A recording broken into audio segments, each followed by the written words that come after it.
Hello, everybody. We're back. This is Lori and Lawrence, and we're back for our second week of our new show called Free Our Flat Earth. And we have some things to talk about this week that are in addition to and on top of what we've been talking about for weeks and weeks.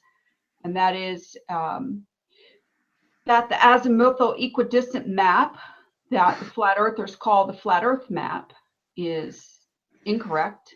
And we've been approaching this from just a sort of an attack mode for several weeks. Attack mode meaning that we've been getting kind of like angry at people who keep pretending that this map is still the map and that it works, because it doesn't work. And one of the things that we're going to talk about today is Lawrence has gotten a map and he's been plotting on the map different routes and cities and things, and we'll see if what he's come up with. And we're just sort of going to get right into that, and then we're going to talk about all different kinds of topics as we go. So welcome and thank you for joining us again. And I'm going to give it over to Lawrence and see what he's come up with. Okay, well, I don't know whether you can see behind me. I ordered this large blown up version of the sinusoidal map, which is kind of like a diamond shape where it's the widest at the equator and it tapers into a point at both the poles. And what I've done, I've plotted over 20 routes, looking at the official flight information out there saying how far it is. And this map is to an approximate scale of 1 centimeter is 300 miles. And I've done the 21 routes. If you can bring up the small version of it on the screen, Laurie, I can go through the different routes with people, and then they can see how accurate or otherwise it is. But it's pretty accurate. If you can bring that little. Okay, are you talking about the one with the equators or the one with the route map? We'll do the routes first, and then we can talk about the distances across the second. Okay, share screen. Share screen. This one. Share. Present. Okay, you can use your pointer there. Have you got your pointer there, Laurie? Can you put your pointer on the map? I don't think it shows up on the screen. I asked last week and people said no, that you couldn't see. Just try moving your pointer over it and see whether it comes up. Okay, well, I don't know. You have to tell me if you see my cursor. All right, well, I can see mine, but I can't see yours. Okay. All right, well, so what we've got here, to verify that the continents are correctly aligned with each other, you know, in terms of their position, the best way to do it is to form triangles between places that are a great distance apart and see how the numbers stack up.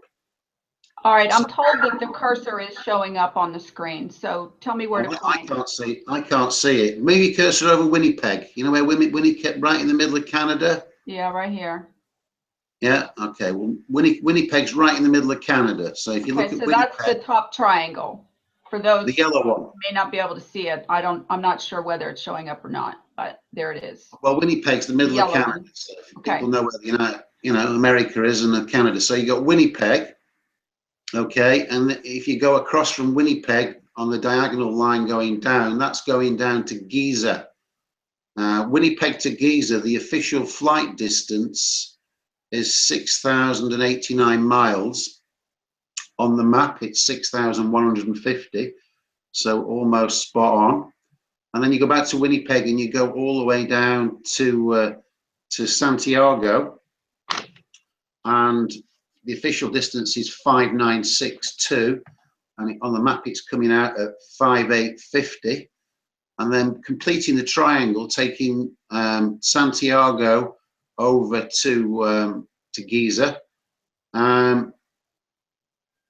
The official distance is 7,950, and it's coming out at, oh, you got it now, yeah.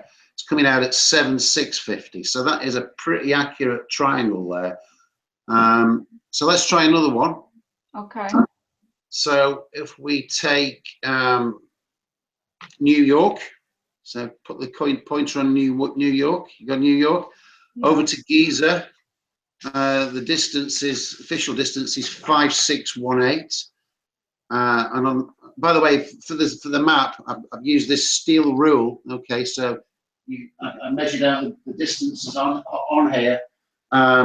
So every centimeter is 300 miles. So we've got New York to Giza, and that's 5618. On the map, it's 57. I've got these in a certain order. We'll come back to the rest of that triangle. If you move down to Orlando, Laurie. Over here. Orlando to Nairobi. Now Nairobi's on the equator in Africa. Okay, Orlando to Nairobi. Official distance 7966. On the map, it's 8,100. Orlando to Cape Town. So Cape Town on the tip of Africa. Yeah, the official distance is 7804. On the map, it's 7650. Again, pretty accurate. Back up to Winnipeg, middle of Canada. Yeah, Winnipeg down to Santiago. Official distance 5962, and on the map it's 5850. Back up to New York. Now we go New York down to Santiago, Chile. Official distance is 5107 miles, and on the map it's 5,100. Santiago over to Cape Town, so you're going across. Official distance 4945. On the map it's 5,100, so 150 miles out. Then Santiago up to Giza, so that's the yellow line going up to the, where the pyramids are. Official distance is 7950. On the map it's 7650, so 300 miles out, still pretty accurate. Santiago up to London, if you can still see what's left of London up there. That's going up that one. Yeah, official distance is 7239. On the map it's 7,200, so 39 miles out. Santiago up to Nuuk, which is towards the tip of Greenland. Official distance is 6804. On the map it's 7350. So it's about 500 miles out. It does get a little skewed once you get above the 50-degree mark, but it's still pretty accurate. And the next one, Cape Town to Giza. So back over to the tip of Africa, up to Giza, 4476. And the official distance, the actual distance on the map is 4,500, so 20 odd miles out. Cape Town to London, 5987. Official distance on the map it's 6,000, so like 13 miles out. Cape Town to Tokyo, so you've got Cape Town, Tokyo. Yep, you've got that one. Good geography there, Laurie. 9156 the official. On the map it's 8550, so it's about 500 miles out, but in the scheme of things it's still pretty accurate. Cape Town to Nairobi, so that's halfway up Africa. Yeah, up to there. The official distance 2541. On the map it's 27, about 150 miles out. Cape Town to Sydney, so that's right across the bottom on the red line. 6856 is the official distance, and on the map it's 7,500, so it's about 650 miles out, but still pretty accurate. Sydney to Tokyo, so that's going up on the yellow line. You mean that's it? And then up to Tokyo. Official distance 4842. On the map it's 48, so 40 miles out. Sydney to London. So you've got Sydney all the way up to London. Official distance 10,558. On the map it's 10,500, so that's remarkably accurate over such a long trip. Nuuk to London, so that's the little jump over to Greenland. Official distance 2,025, and on the map it's 1950, so like 75 miles out. Sydney to Johannesburg. Now, Johannesburg is that yellow line that goes at a slight angle up into the other side of Africa at the base. So Sydney to Johannesburg, 6871 is the official distance. On the map, it's 6,900 miles, so it's about 30 miles out. Tokyo to Giza, so you're going to Tokyo, then down to Giza. Official distance is 5,961. On the map, it's 6,000. And Sydney to Santiago, this is a bit out, but not much out. If you go, this is the black line, so you're having to fly off the map and up the other side. It's coming out at 7,063 is the official distance, and on the map it's 7,500. But if the black line went down slightly, instead of going at horizontally across, if it went down slightly and then came up, it would actually constitute a little bit of a shortcut, and it would fit with the correct mileage. But even doing it in a straight line, it's only 400 miles out of 7,000. So all those places, they all triangulate well, and the distances are all within 5%. The worst anything is 8 or 9% out. So that is a pretty accurate representation of where the continents are to each other, the size of the continents, and the route side up.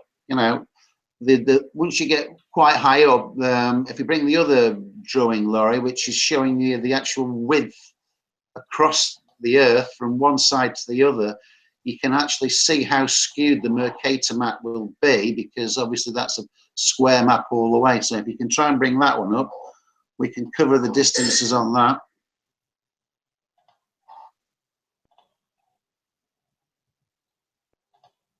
Okay, so for the equator, that's the big red line across the middle. If you want to put your cursor on the middle one, Laurie, so people can see the equator. Yeah, that's the equator. Okay, so using flight routes on the equator. Okay, we're looking at my map here. Across the equator, we've got Quito, which is on the east side of North America. Sorry, South America. Quito, it's just on the left. If you go from Quito to Nairobi, so Nairobi is, on the east side of Africa. That distance is 7,976 miles. And then you do Nairobi to Singapore. So if you can find Singapore, which is about there, yeah. Nairobi to Singapore is 4,636. And then Singapore, which goes right to the very east and then back over the other side, back to Quito, that's 12,268 miles. Near as damn it, it's 25,000 miles. The exact figure on that is 24,880. Okay, and then I've got flights from all the other routes going up. If people want to know them, I can give them. But if you look at the next line up, the next yellow line up going north, which is at the Tropic of Cancer, the distance across there is 20,352 miles. And we've got, and that's based on Havana to Jabalpur. Jabalpur's across the Indian continent. Jabalpur over to Shantou, which is in China, a bit further over to the right. And then Shantou all the way back to Havana. Total distance across is 20,352.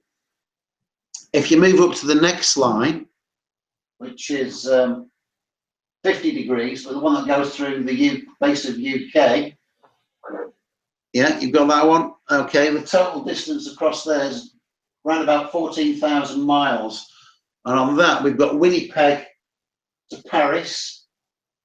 These are all roughly on the same latitude, 50 degrees north. That's 4,130 miles.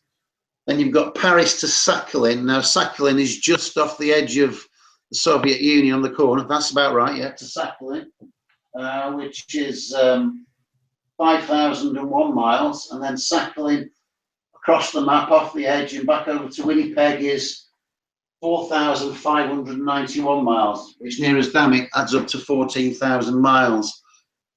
If you move up another 10 degrees to latitude 60 north, the distance is 9,649 miles. So it's starting to shorten up quite rapidly. And on this one, I've got Anchorage, which is Alaska, not far off the tip of there. And there we're going over from Anchorage to St. Petersburg. St. Petersburg is just past the UK. No, not that far. A bit more to the left. Round about a bit more to the left. You head to St. Petersburg, which is where are we? 4,084 miles, and then we got St. Petersburg to a place called Magadan, which is right on the edge of the Soviet bloc.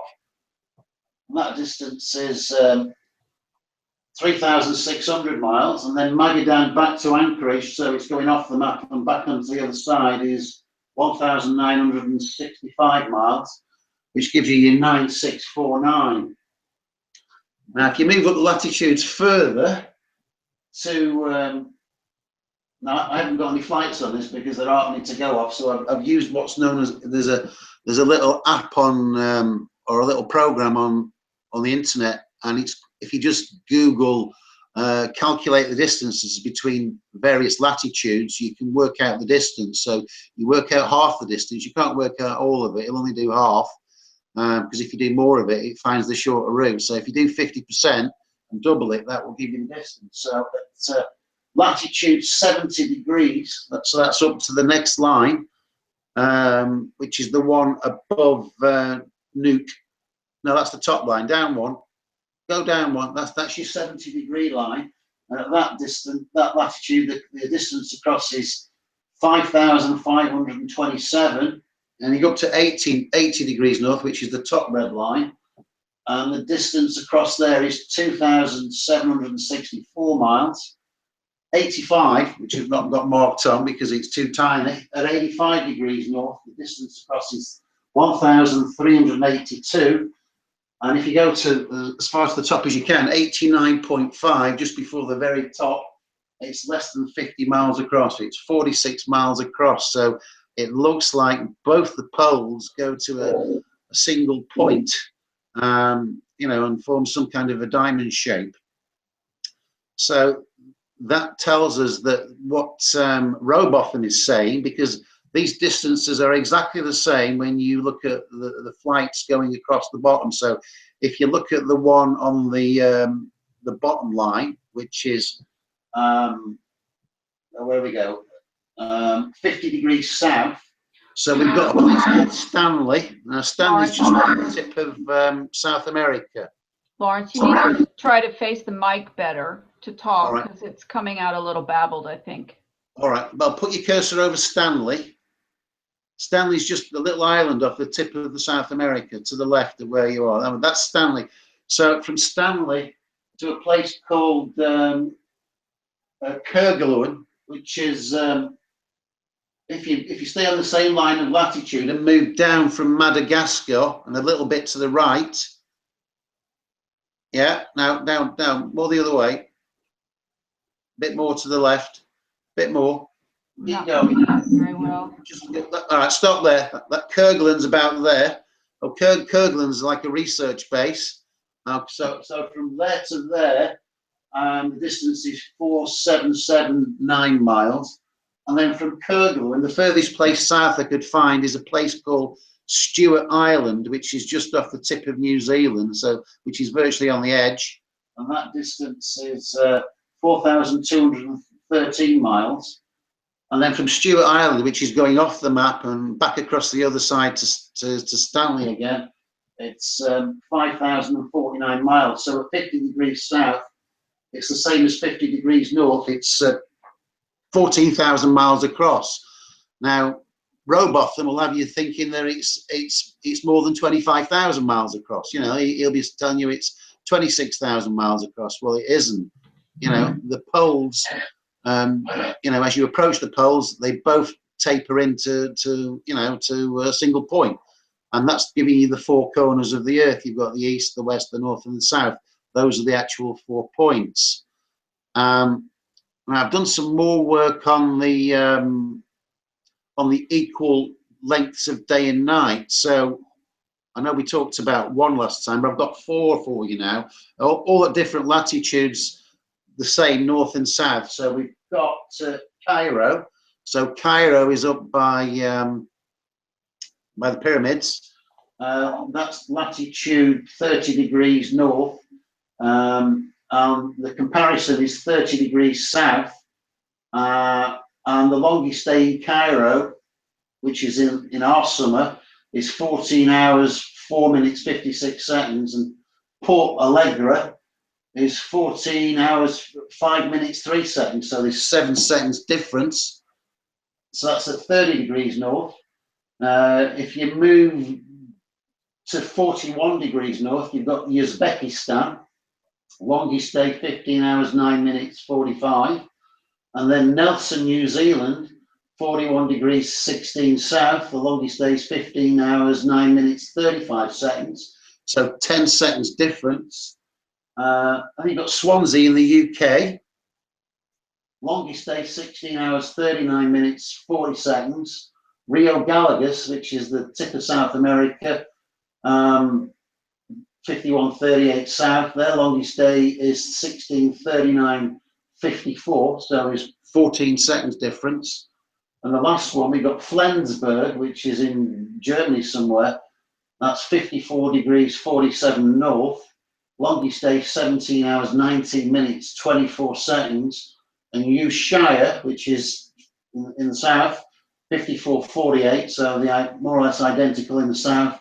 Longest day 17 hours 19 minutes 53 seconds, so there's a difference of 29 seconds on their longest day. So there is perfect symmetry, because these places are not absolutely identical, but within a few miles of each other. The symmetry is perfect for north and south, and that just does not work on the AE map. Okay. Wow. Folks, sorry to bore you with all that, but the map is working out pretty spot on. It's not 100% accurate, but it's the best we're going to get so far, short of drawing one yourself. I've looked at lots of other maps that are similar. You know, there's hundreds of maps out there if you start looking for them, but that's the best you're going to get from all the information that I've looked at. And short of drawing one yourself and plotting all the airports, you're going to be hard pressed to find anything more accurate, and it's not going to look too dissimilar to the one we've just presented to you. Wow, thanks. Yeah. Going to make sure that we're not having feedback. I think we are.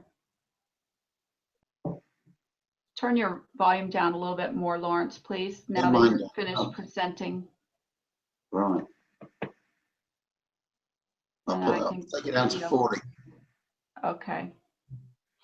If you can hear all right, as long as you can hear it, you need to turn it down as low as you can, where you can hear it. Just about hear you now, so if it go any lower, I won't hear you. Okay.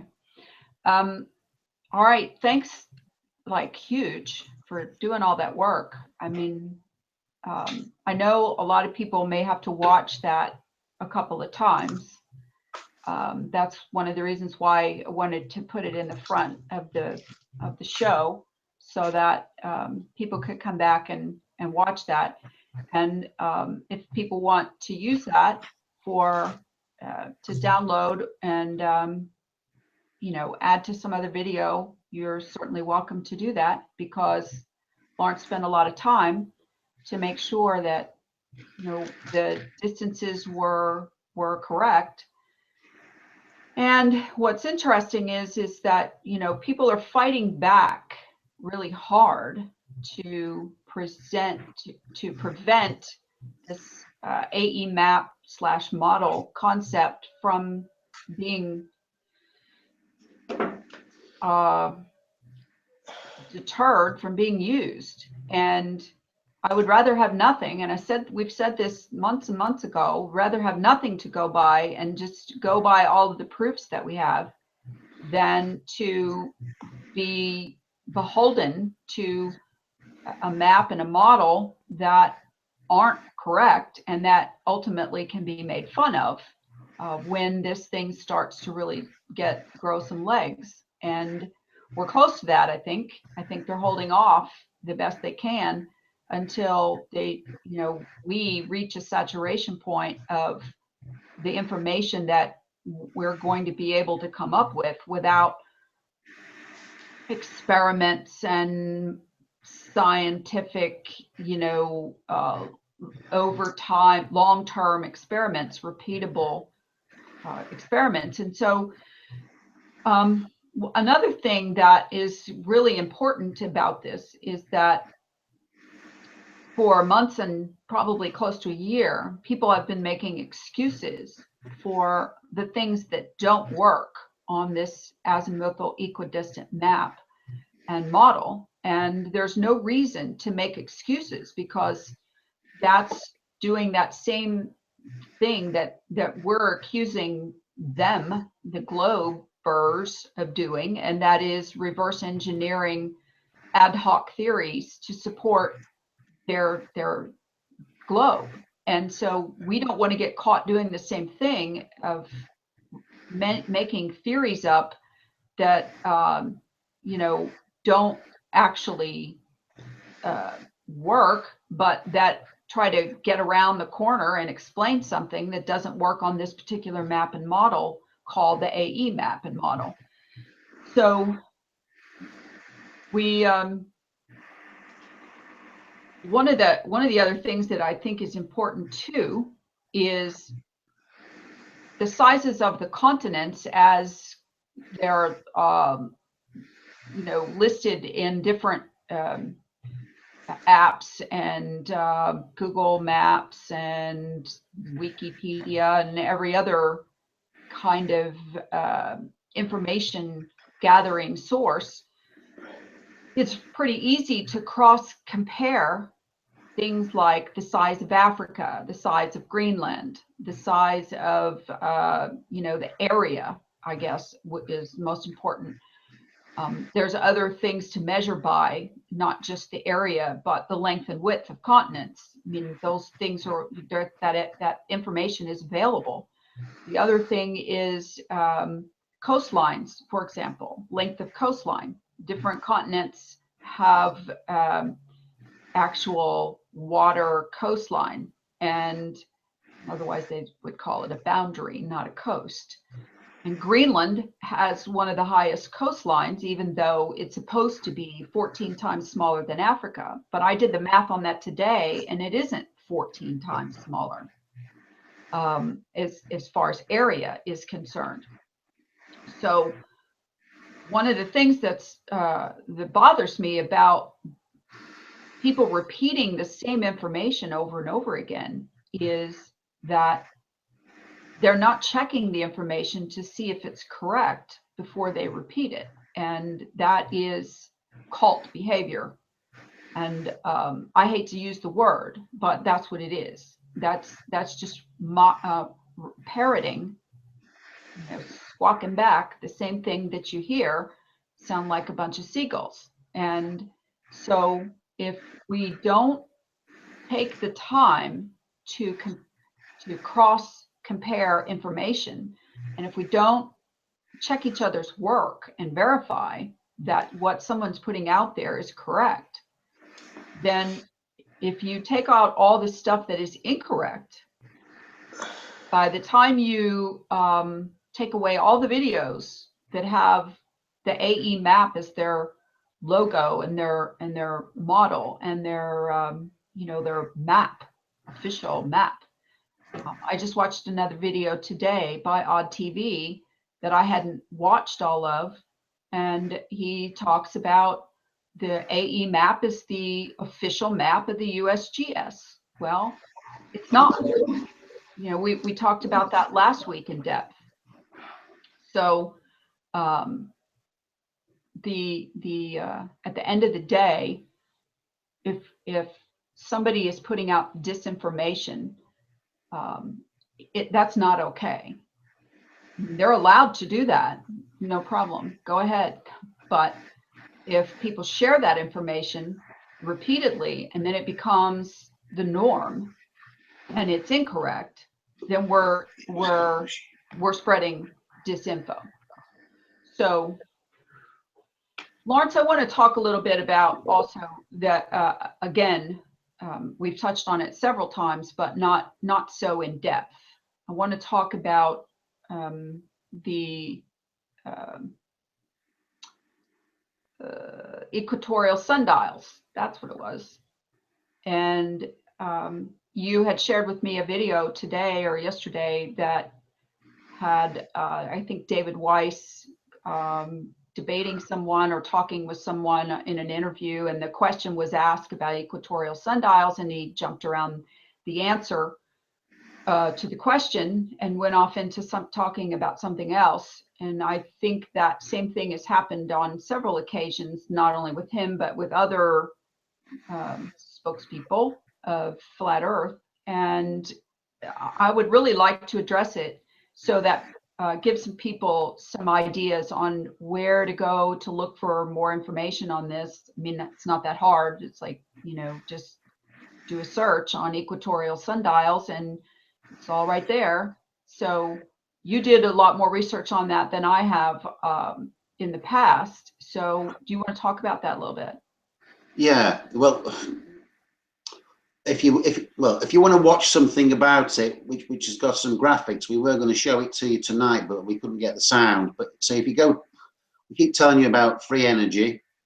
If you go onto YouTube and type in the search "Flat Earth Lies" and watch just the first 10 minutes, then you'll see all the graphics showing that sundials will not work properly on our Earth between the tropics of Cancer and Capricorn, depending on the time of the year when the sun's directly overhead. They're just going to move in a straight line from one side to the middle, and then from the middle out to the other side. They're not going to move around like they would on a clock face. So equatorial sundials are ones that are made at an angle, and they work on both sides. So one side will cover 6 months of the year, and the other side will cover the other 6 months of the year. And that's how they work. But they're angled because the sun is directly overhead, so they will actually work by applying the angle.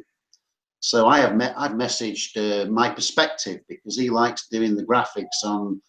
He likes to do graphics on the globe, but I'd like to see him do some graphics on the flat Earth, showing sundials on the azimuthal equidistant map. He would be able to show quite.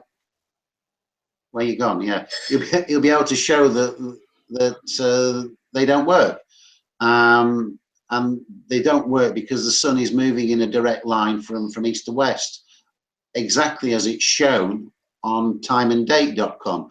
You can go on that and you can move it on at 10 minutes at a time, and if you keep doing it at 10 minutes at a time, eventually you'll have half the sun on one side of the map and half on the other when it's passing over the international date line.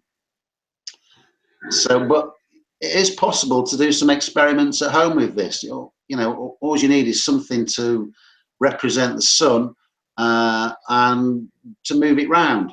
So make yourself an AE map at home and have a sun that goes round it, and you will see that you will get the shadows moving directly around the sundial, wherever you place it. Whereas if you do the square map or the diamond shape map that I've shown you today, it's not going to happen with a straight line sun when the sun's directly overhead.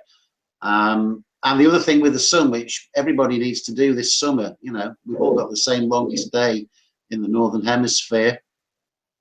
The thing to do then is go down to the beach and mark out north, south, east and west, take down your compass and get down there for sunrise.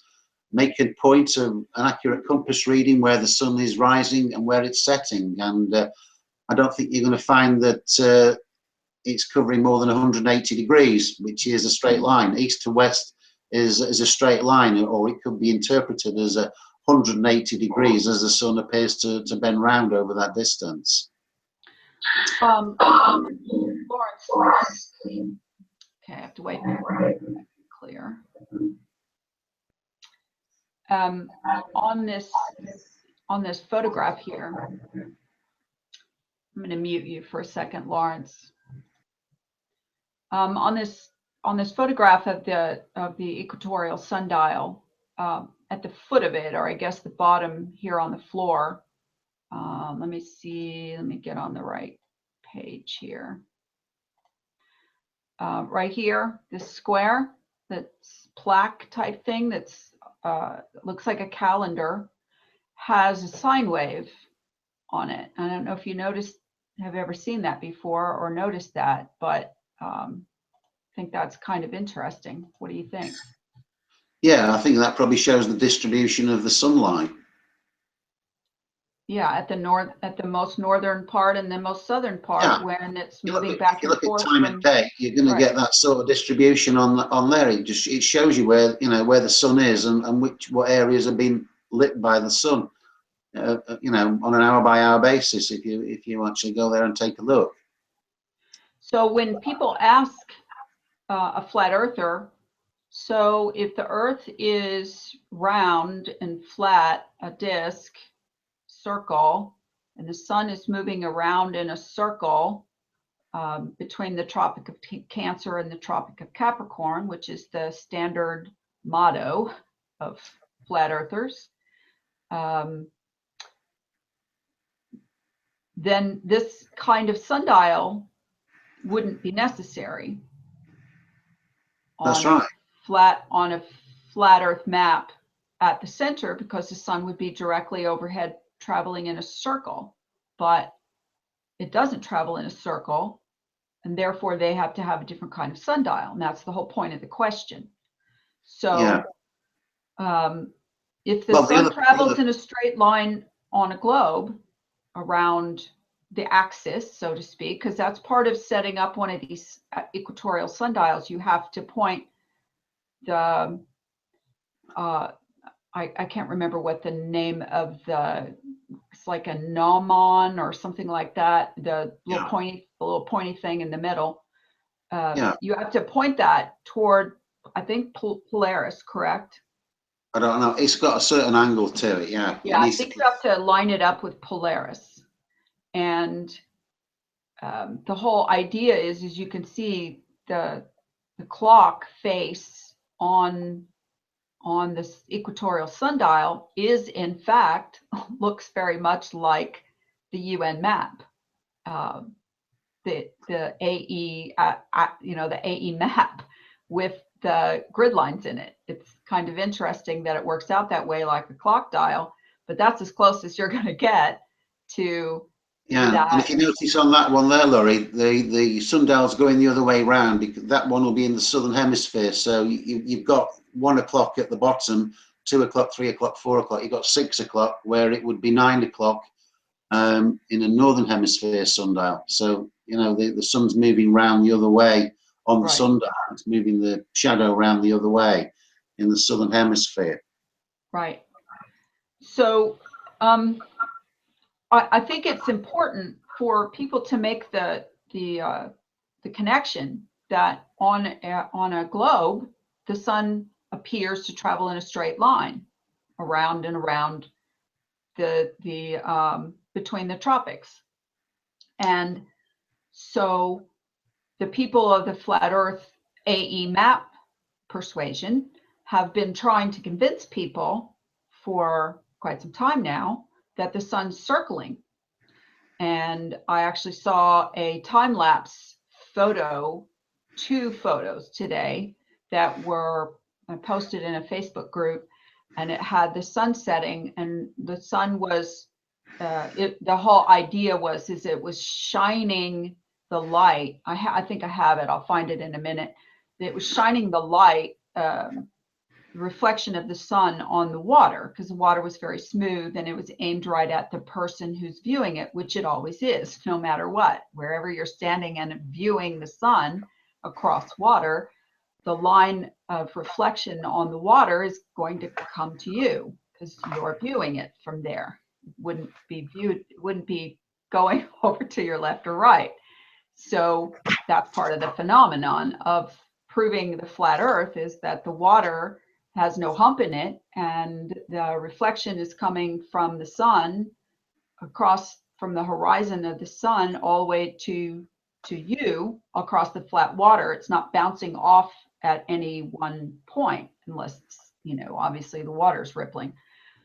But interesting enough, the second photo showed the sun to the right as it was getting smaller and moving away. So there were a lot of different dynamics going on with these 2 photos. The interesting part, though, is that nobody doesn't say in the photos where they were taken, whether they were taken back to back on the same day, but there was a ship, a little boat out in the water in both photos that was supposed to show you that it was time lapse in the same location, so on and so forth. So because the sun moved to the right, they were like, oh, look here, here's proof that the sun is going in a circle to the right, okay, as it sets, as it goes away. And of course, you know, my answer to that is that's perspective, because the sun actually went further away and it appeared to be going to the right. But it's traveling in a straight line according to all other information. So you can't just utilize one picture, one set of pictures, and skew the whole concept, because that's part of that whole ad hoc reverse engineered theory kind of stuff you're doing again. So these kinds of things you have to, you know, again, you have to cross-reference, and you have to say, okay, how does this fit with the theory, and how does that fit with the theory? And that's part of the problem, is people are calling it a theory, and it's not actually a theory, because that's not the order of things. I mean, the biggest giveaway is that if you can imagine that let's say the AE map was correct, and the sun would, and you're right in the middle of the map, but then, you know, they're saying the North Pole's in the middle. Well, we know it's not, but let's just imagine that you were, and the sun could reach you, then you would see the sun every angle over 24 hours. But if you were outside the circle, so if you were outside the Tropic of Capricorn, anywhere on the AE map, then you're only going to get about 4 hours of daylight every day. So that would be everywhere, you know, outside that. So that'd be like places in Australia and South America, where you'd only get 4 hours of daylight a day. But the opposite is true. You know, the further south you get and the further north you get, your longest day gets extended. So you obviously, when you get to the absolute poles, you're getting 24 hours of darkness and 24 hours of sunlight. So that is such a big giveaway, and that's why they cannot model it, and they're having to, as you say, reverse engineer other theories to try and make it look as though it's something else that's causing the, you know, the sun to be, you know, the daylight to be there for as long as it is. But that is not things. You know, they're just trying to make things fit rather than say the model doesn't work.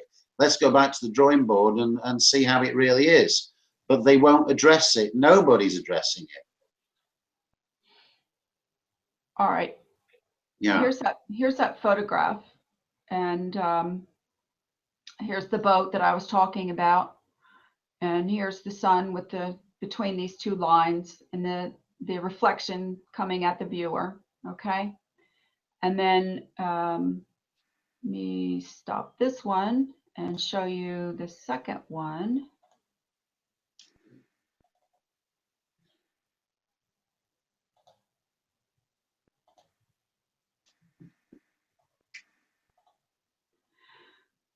Okay. And here's the second one, and they're saying, okay, so there's the same boat, all right? And here's the same two lines that they had lined up, they said, and here's the sun moving to the right as it goes away.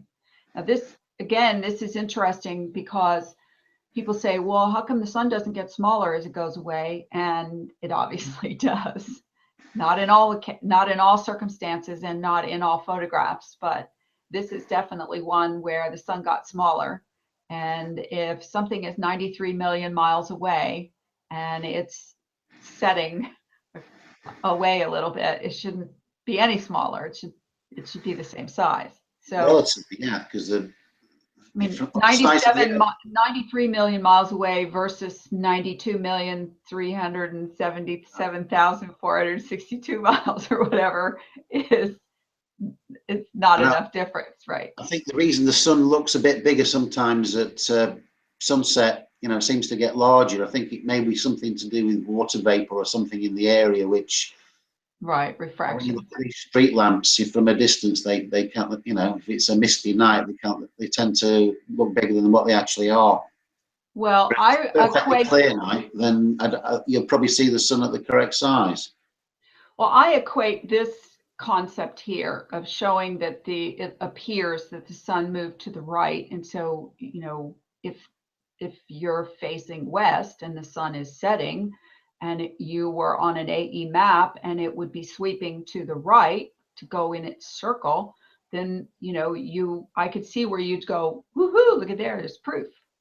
But in my opinion, it's the same difference if you were watching a plane with, chemtrails behind it going away, and it is probably flying in a straight line, but it looks like it's flying to the left or the right, depending on the viewer, the direction that you're watching it, and that it looks like it's crashing into the ground. Same way with clouds. We know clouds aren't on the horizon at ground level because they're just not. But when they're setting, or when you're looking at the horizon, just a second.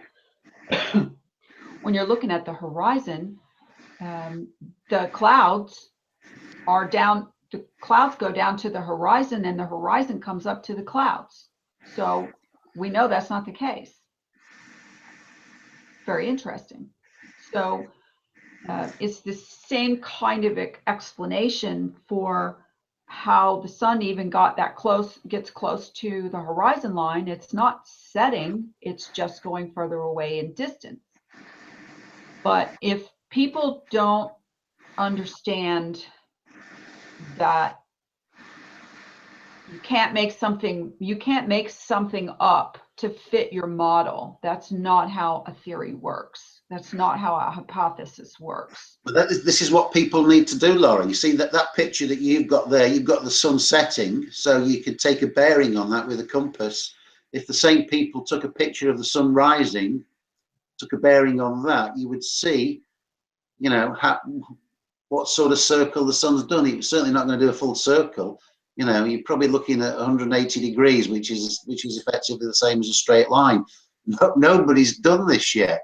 And all the videos that you see from the midnight sun in the North Pole, none of them have got a proper point of reference, so you can see, where the sun's rising and where it's setting.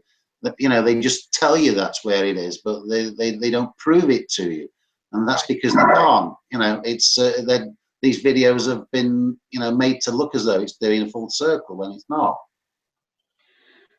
Well, okay, so feedback again.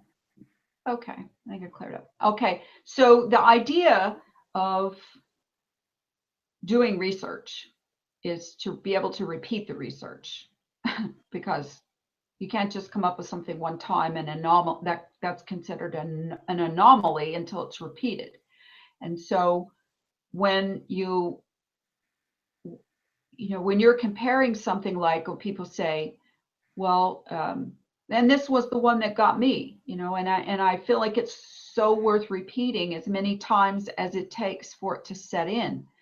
If you have an AE map and you have a sun going around in a circle, and if the sun's going around in a circle at the Tropic of Cancer, and the length of the day is a certain length, then I don't know what that sound is, but it's sort of annoying. If you have the sun going around the Tropic of Cancer, okay, and you have a spring daytime length of day in any one location, and that same day, length of day, only in the southern hemisphere, going around the Tropic of Capricorn in its springtime, if the daytime is the same time of day, and that's where you need to go back and listen to the end of the beginning of the first segment where Lawrence was talking about the length of day and the north and the south. If the length of day is the same length, then something has to happen for that to be able to occur, meaning the sun has to go faster in the southern hemisphere to be at the same length of day as it is when it goes around the northern hemisphere, because those people are having the statistics are there. The length of day is the same. And so 6 months apart, okay? And the sun is in the north and then the sun is in the south 6 months apart. So it's the same concept with the analemma, that people go, oh, the analemma proves the flat earth. Or no, the analemma proves the flat earth map. And that's not true, because the analemma has a different shape from whatever point of view the camera is taking the photograph every day. For those who don't know what an analemma is, the analemma is that figure 8 that happens if you take a photograph of the sun the same time, either once a week, once a month, and put those pictures all in the line, over each other, and it forms a figure 8. But it has to be the same time of day at the same, month or week apart. And that's what creates the analemma. And then, of course, you see some of the analemma and it says, it shows that the top loop of the figure 8 is smaller than the bottom loop of the figure 8. And there's the AE map thing again, okay? But it's perspective, because when you go from if you take the photographs for the analemma in the northern hemisphere at a certain time of the year, every week, from a certain perspective is what I meant. And then you go to the southern hemisphere and take the same pictures, that perspective, the figure 8 changes, correct? Yeah, well, I think it's reversed, isn't it? You've got a small loop on one and a big on the other, and it'll be different. But it's probably just that, people are assuming that that's what you get on a daily basis, but it's not. It's just the position of the sun over 12 months where you take the same picture at the same place on the same day. That's all it is. At the same time. Yeah. But that doesn't prove anything. But that doesn't prove the AE map, because, again, perspective changes the analemma. I know. Oops. That's my ozone machine. Just a minute. Sorry. Okay, so while Lawrence is getting his buns out of the oven, or whatever it is he just set off there, I wanted to touch on something else that I want people to look at, and that is the. Are you done beeping, Lawrence? Yeah, it's finished now. Yeah, but okay. I wanted to talk. I'm sorry. I wanted to talk about this thing about, people say this map that you're looking at, the sinusoidal map or a map like it, shows that Greenland is so large as in comparison to Africa. And so it's supposedly, there's different places you can go online. If you look at the, different websites, they'll say, well, Africa it's just automatic. It's like right there. You Google something and it's Africa's 14 times larger than Greenland, but it isn't, because I looked up the area of Greenland today and Africa, and it's not 14 times bigger. And on top of that, Greenland is in this map, we admit, is kind of stretched a little bit because it's coming in at the top and stretched in a little bit. But we don't know that that's not really how it is. The part that we don't know is, I don't know what that sound is coming in from somewhere. Sounds annoy me. It must be my ADD or whatever it is. Sounds like a printer or something printing. Do you have a printer printing or something, Lawrence? No, I've got nothing running at all. Okay. Oh, well.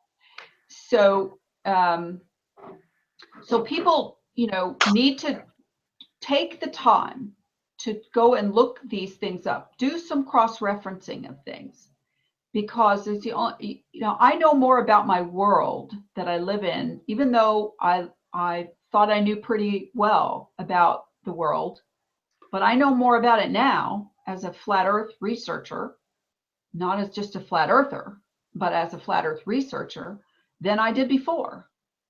And because I've had to check and verify so many things that were lies to see what the lies actually were. And like this map that Lawrence found, if you just go along thinking that, well, the AE map is the official map of the USGS and don't check it, then you would automatically go, well, I'm just going to repeat that because smart people told me that that's how it is. Real smart people who make good videos and sound real smart because they talk real smooth. Unlike me, I ramble on and, try to make a point and get lost, and because I'm just a normal person and I'm just trying to, find the truth. That's all. I'm not a professional. Lawrence is not a professional. We don't have, a studio, and we don't have our own radio station, and so on and so on. We're doing the best we can. We're trying to educate people. We're trying to talk to people and see if we can, get them to look at it too. I mean, there's got to be millions of flat earthers now, for crying out loud. And so it's not like it's a new thing, I mean, and there's only a few of us, because that's not the case. Yeah, there are so many problems with, there's about 5 different things that are incorrect with the AE map. And if one of them fail, they all fail. And people keep coming back with the aircraft speed, saying, oh, these planes must be traveling at supersonic speed to fly from Santiago to Sydney. Well, even if they were flying that speed, it still doesn't resolve the problem with the map. If they were flying at that speed, it makes the distance like twice as far as what it really is. So it's still the problem for you, even if they were. And as you were saying, Laurie, if we've got planes flying at 900 miles an hour in the southern hemisphere, then we'd have them flying at that speed everywhere, and we'd all get to where we're going a lot quicker. So that's just, it's not backed up by any evidence apart from one bit of stuff that somebody found on flight radar, where they saw a plane that was allegedly going at 900 miles an hour.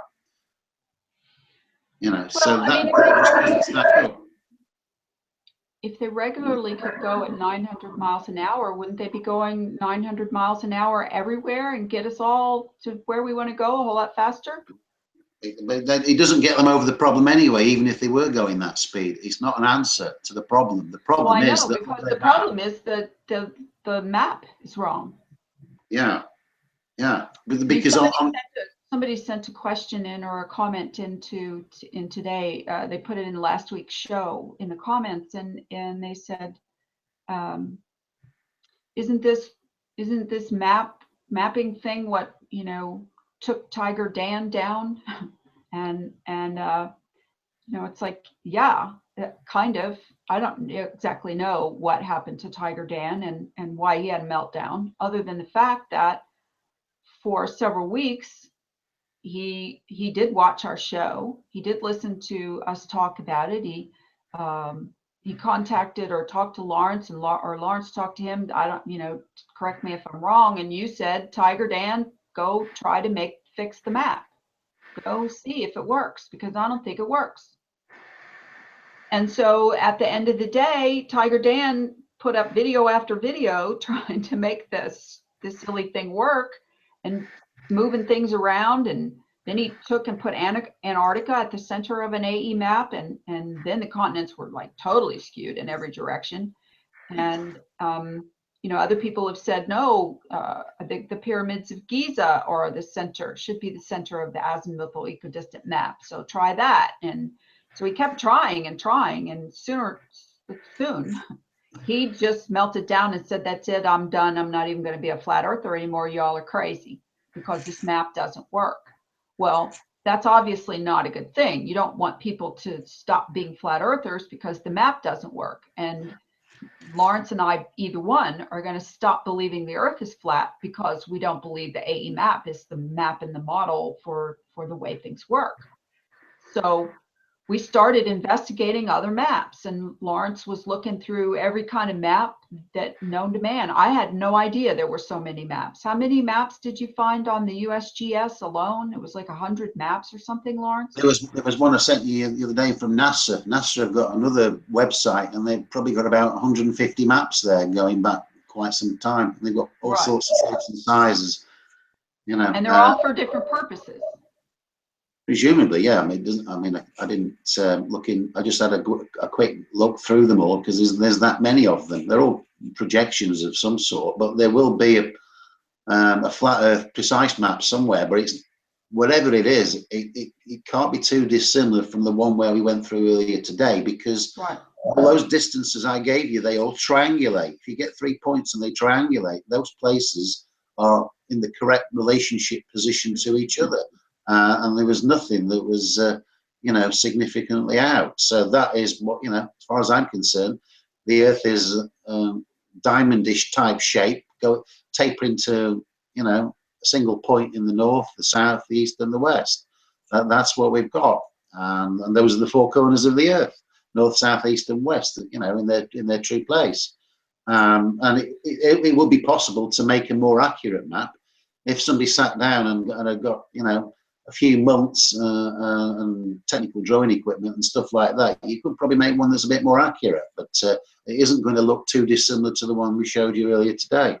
So, you'd spend an awful lot of time doing it, but you probably won't get much further forward other than, getting an even more accurate map.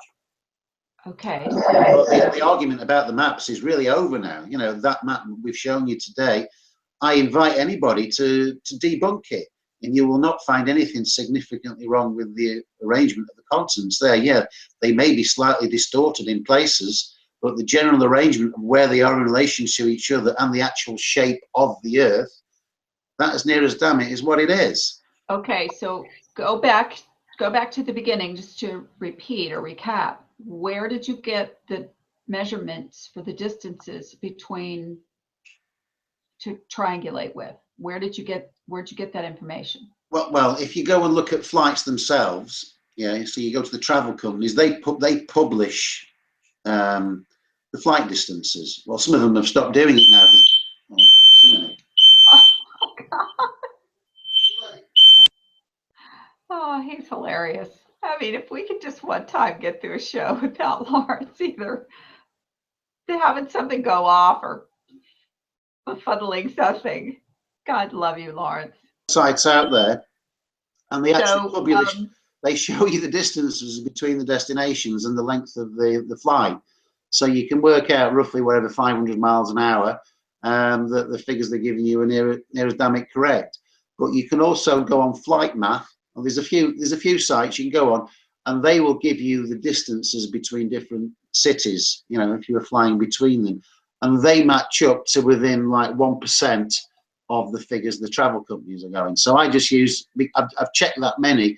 I just use Travel Math now because their figures are accurate, and that's what I've used in the main for that map. The ones right at the bottom, obviously, there's no regular flights to places like Kerguelen and Stewart Island. So I use the little program on the internet, which is for measuring distances between latitudes. But certainly for the other ones, you can get the flights for the places between the tropics and what have you, and they're going to be accurate. So the Earth is tapering in to the north and the south, which is contrary to what Robotham says in his book. Okay, so I have another couple of things I want to address with this map, this AE map. The ice wall. Yeah. Okay. People repeat that there's an ice wall 2 miles high around the flat Earth constantly. I mean, that's just another part of the flat Earth motto at this point. And this is the flat Earth map that everybody uses. You've all seen it 1,000 times or better, or 1,000,000.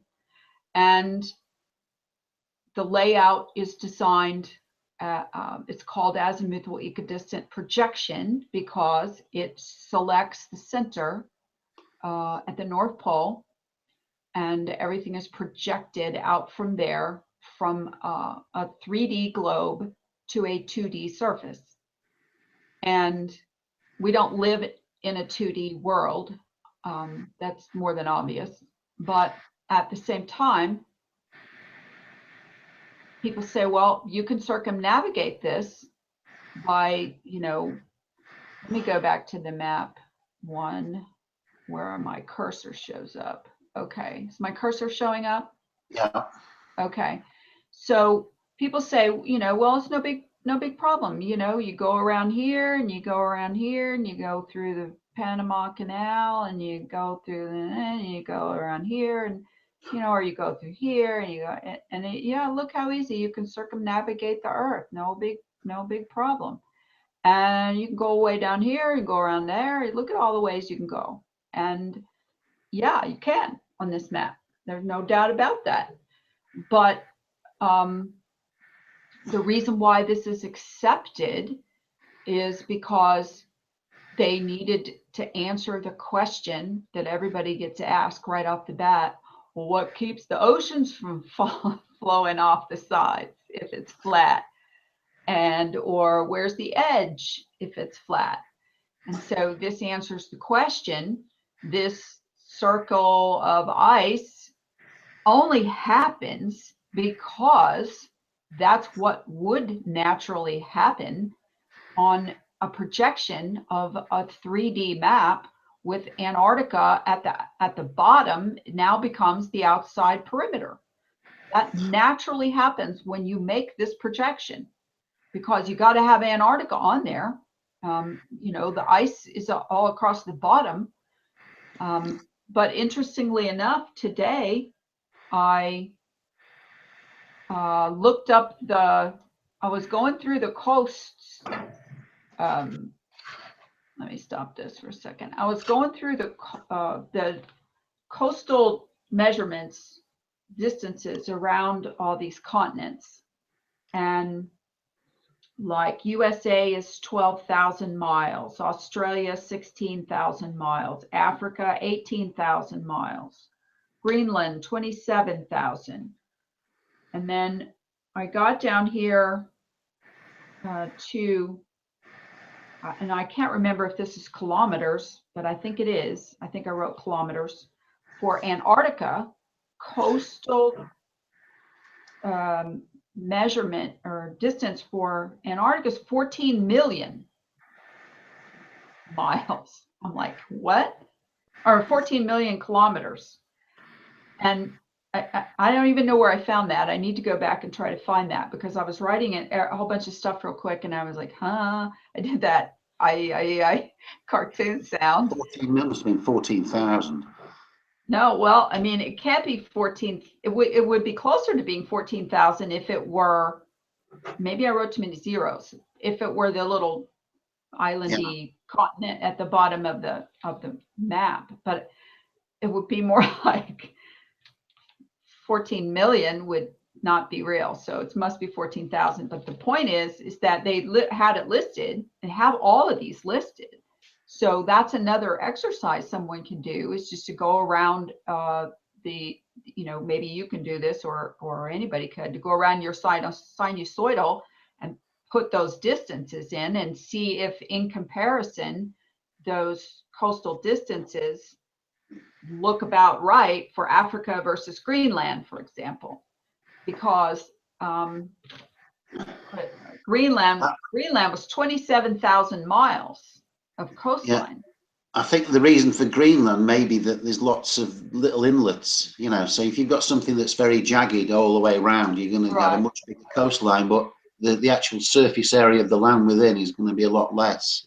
Right. Well, I mean, not to sound like a dumbass or anything, because I did look at Japan, and Japan was up there pretty high too. Is because they were, and the Philippines, because they were measuring all the coast of all the islands and grouping them together. So they were up there in like the top 10, which surprised me.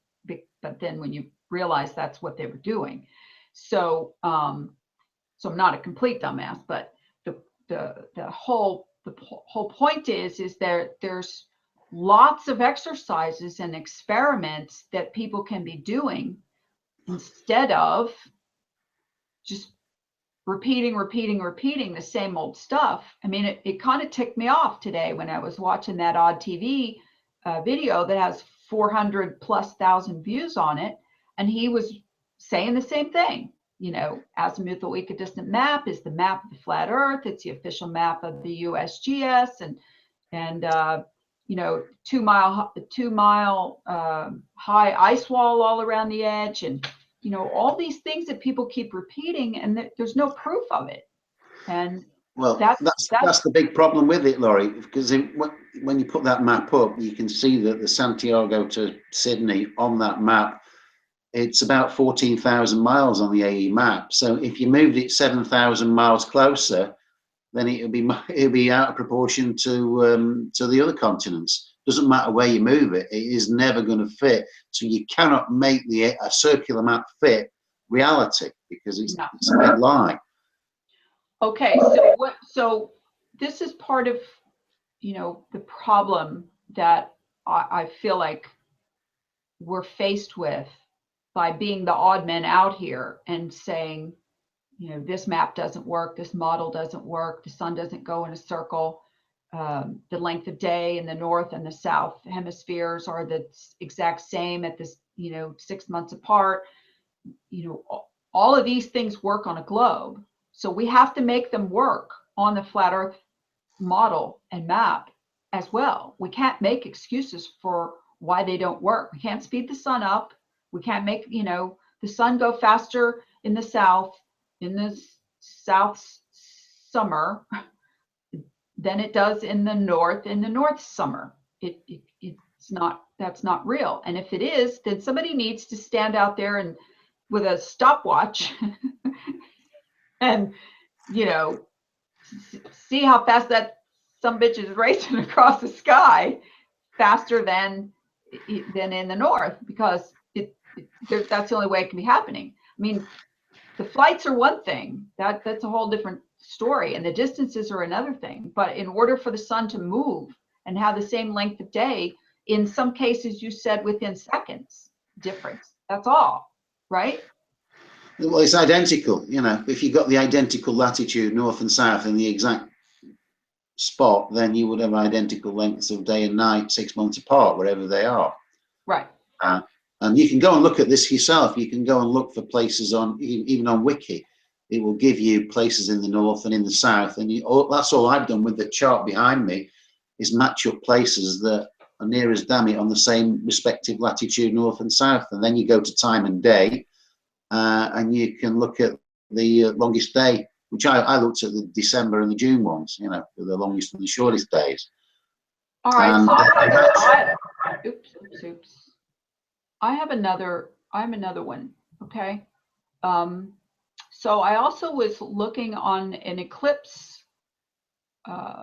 website, and it's called the USNO Eclipse Portal website, which was interesting because I was like, portal? What's a portal got to do with the eclipse, right?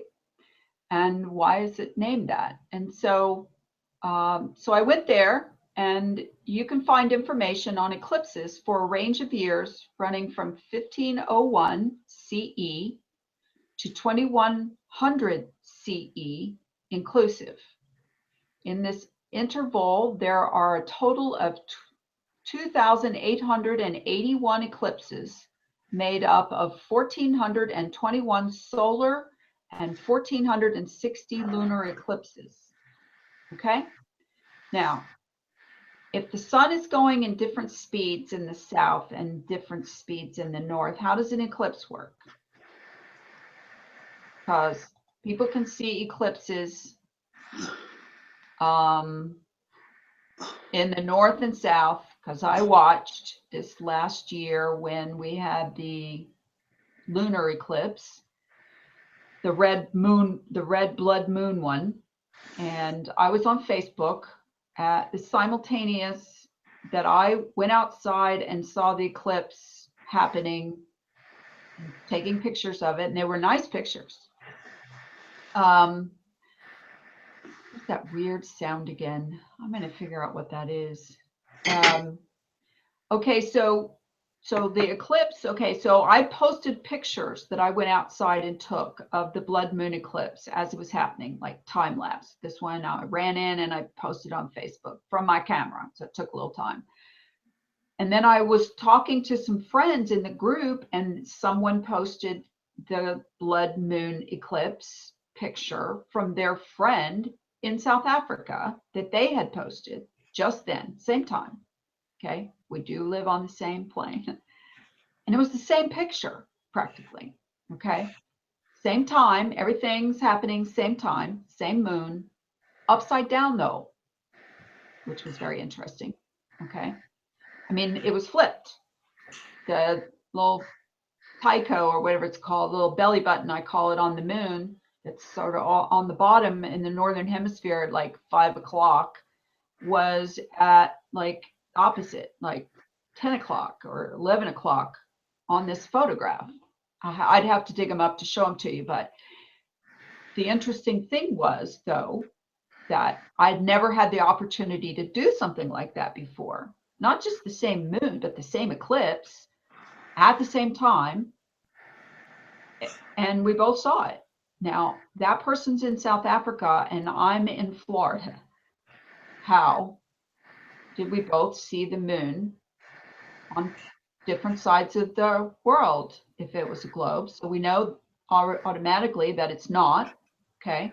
But the southern hemisphere sees things opposite than we see from their vantage point, from their viewpoint, if the moon's, like, say, in the middle, okay?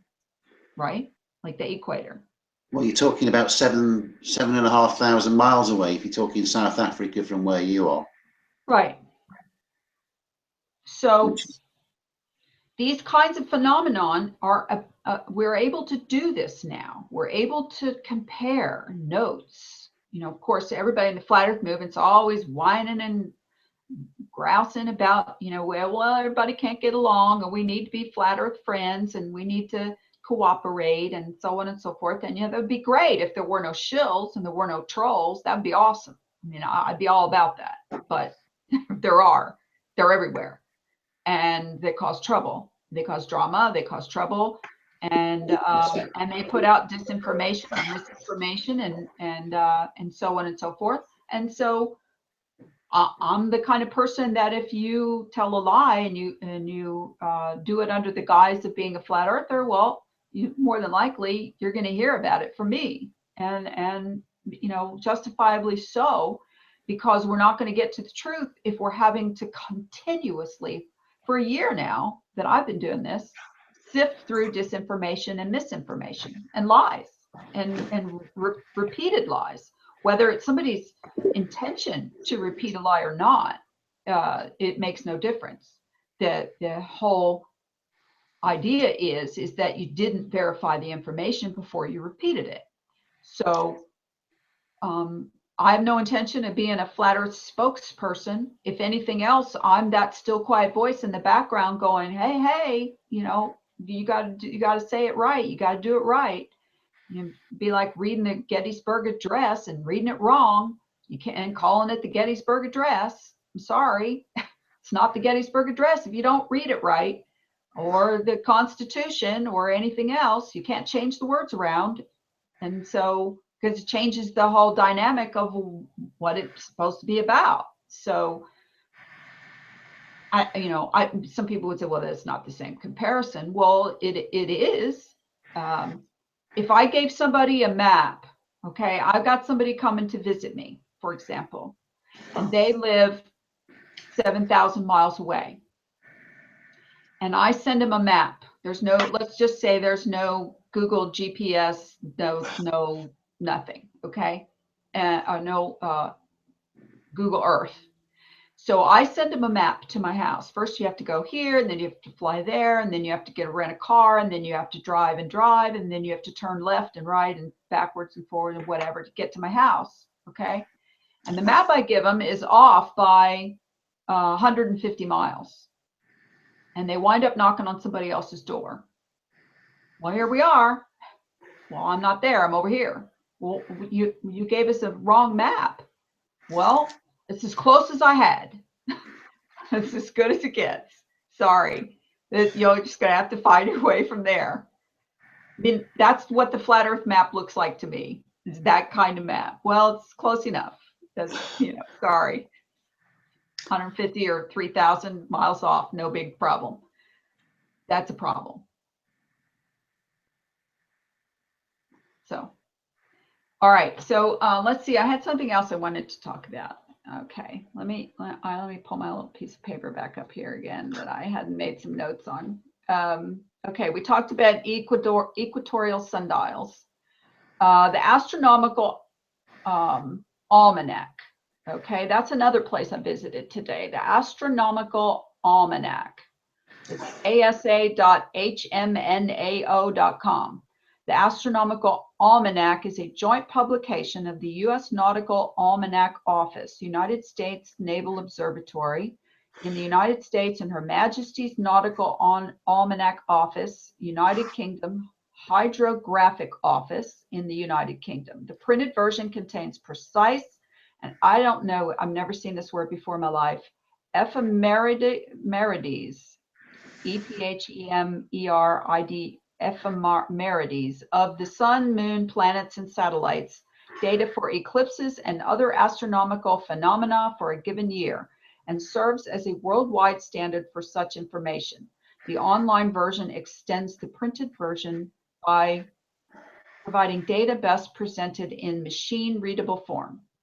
So the idea is that you can go on these sites, and obviously they can't put out too bad of disinformation because people can check. I mean, for example, an eclipse, they know exactly the minute an eclipse is going to start. How do they know that? This is that kind of, hidden knowledge stuff that drives me bats. There must be, well, for the lunar eclipse, I'm pretty certain that what we've got is some camouflaged celestial bodies that we just can't see, and that's what's causing it. But obviously, it's something you cannot prove. It's the same. I mean, all the arguments about the stars and the moon are all secondary, really, in terms of proving the flat Earth, because all you need is to get on an airplane and you can see that it's flat and the plane doesn't dip its nose. All these arguments that the flat earthers, the globers bring out regarding stars are all, superfluous, really, because they can't find anything on the ground to back up their claims. Well, I mean, it's interesting. Oops. Always have that. Do a pause for your feedback. Yeah, but it's never something we're going to be able to.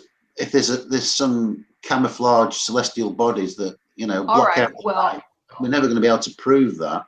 I'll let you have that one. I don't, that's obviously an opinion or a thought you have, and I've never had that one before, but that's an interesting one. But then that means they know when that body is going to move in the exact place it needs to create an eclipse. Whether we know it's not the Earth's shadow causing it. We already know that now. Where's the information from? Where do they get the information from to say when the next eclipse will be? That's my question. Obviously, this is a place that I'm kind of stupid, and I would admit that freely, that I haven't taken the time yet. There's a lot to look at with regards to flat Earth, because you have to revisit almost everything you know. And you took your whole lifetime to learn it all. So it takes you a little while to unlearn it. And then you got to refill that data bank with something new and think it all through and verify it. So question everything means literally question everything. So when you understand that the Earth is not making the shadow on the moon for an eclipse because the moon and the sun are in the sky at the same time, then that can't be happening. So then you have to go from there. So obviously there is recorded history of the cycles that eclipses happen. you know, that's one way to know it, but it has to be bigger than that to know it down to the minute. I mean, they know when it's going to start before it starts. You watch the news before an eclipse and they say, you know, tonight at 10:04 p.m. it's going to, in this place, it's going to be this. So the other part that's interesting about that is that the moon was going through an eclipse. When I watched it last year, was it last year? Yeah, God, time flies so much. I was in darkness and South Africa was in darkness. Figure that out. Okay. So then you have to go on timeanddate.com and you have to look at that funky little, you know, woo, that goes like that for the where it's dark and where it's light, makes kind of a big square, doesn't it, Lawrence? With the bottom of the square gone. Anybody, I guarantee if you haven't been to timeanddate.com, it is an absolute must. You go to timeanddate.com and I think I put that link up here today somewhere. Let me see what I put in my little notepad. No, I didn't. Okay, so you go to timeanddate.com and you click on, there's a you know, they have the top line of menus, and then there's a sub menu line under that, and you go to sun, what is it? Sun map. Yeah, map the sun.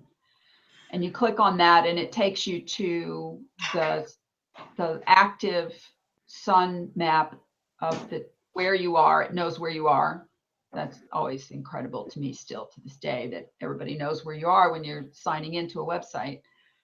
And it says, you know, it shows you where the sun is, and then it shows you where the light from the sun is, the sunlight, and then it fades out a little bit to the twilight areas and then to the dark areas.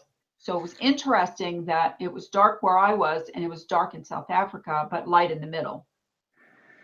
And because you can't really see an eclipse in the daytime very well. So that also was another phenomenon that kind of made me go, wow, how does that work?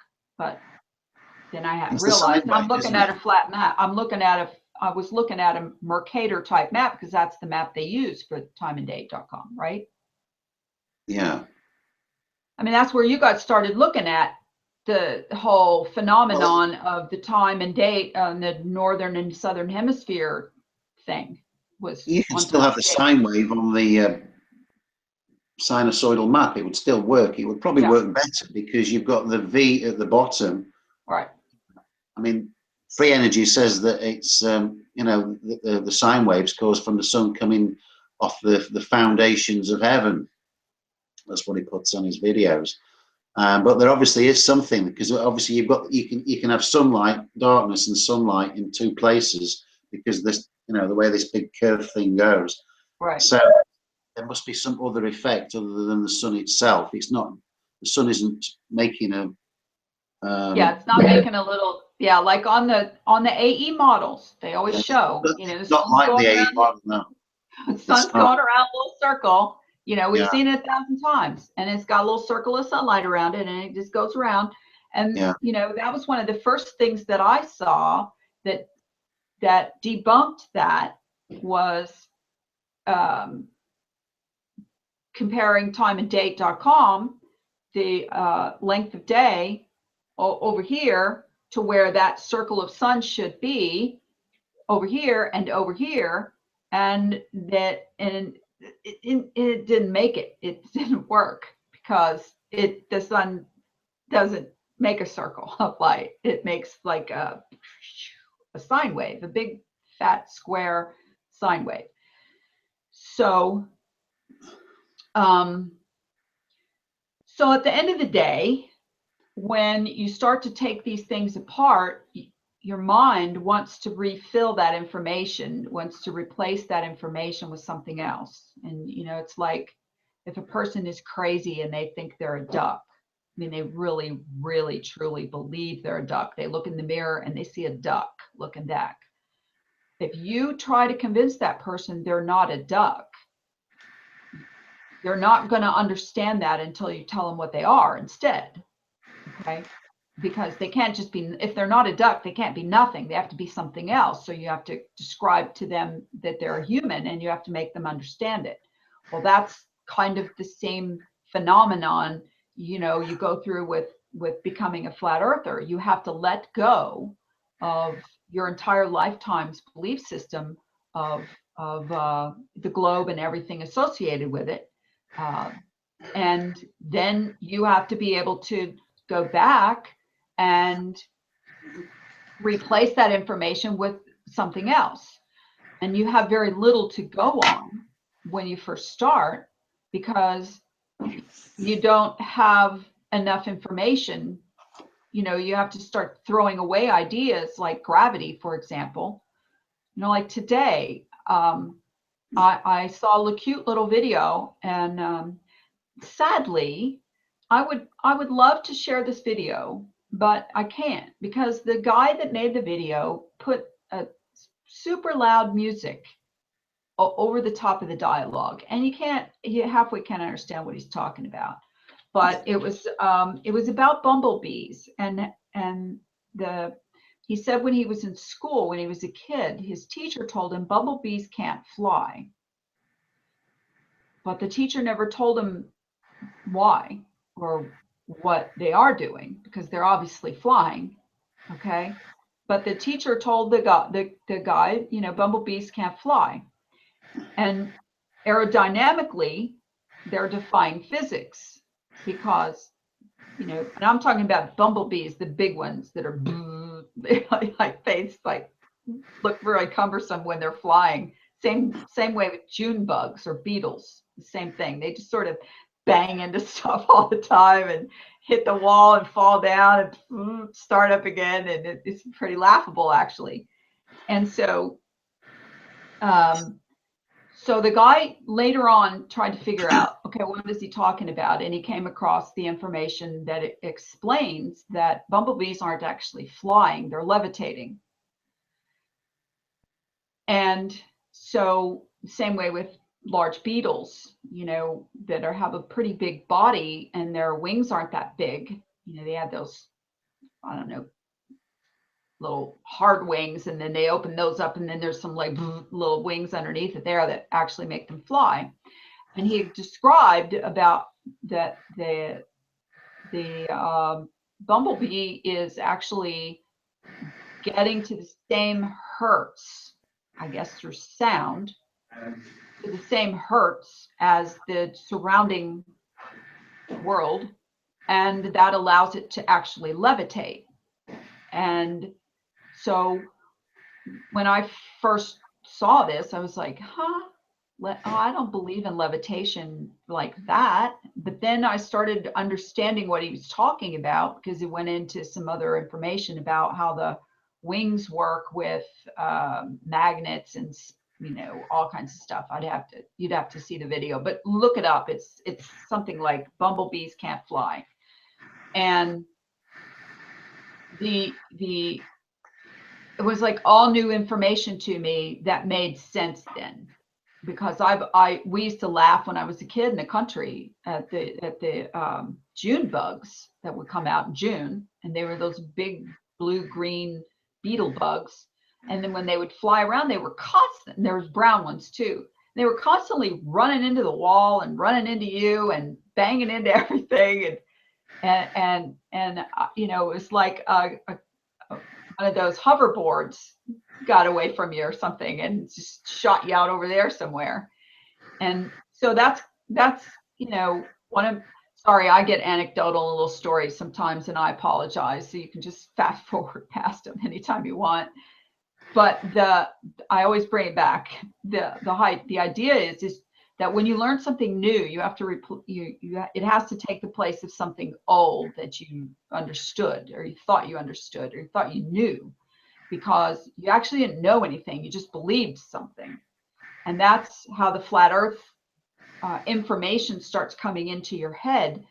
But once again, I have to reiterate, it's lazy to just listen to what someone else says and not verify it and not check it, because they could say something very smooth and savvy and sound confident and sound like they know what they're talking about, and they're telling you a bold-faced lie. But maybe they believe it. It doesn't matter what their intention is, whether they believe it or not. So, so how do you feel now about how, after you have done this triangulation on this map, where do we go from here, Lawrence? Well, short of actually getting a load of technical drawing equipment and using that as a starting point, that's about as far as I can take it, you know. But the figures I've given you today prove that those layouts are as good as it's going to get. Okay, so then now we have. So now we have to. One more time. It's feeding back. So now we have to deal with the one issue that makes this work or not. And that is the idea of how do we seamlessly go from east to west at the end of this sinusoidal map. Well, that raises another issue, because every flat earther will tell you that there are no satellites because there isn't a planet to orbit.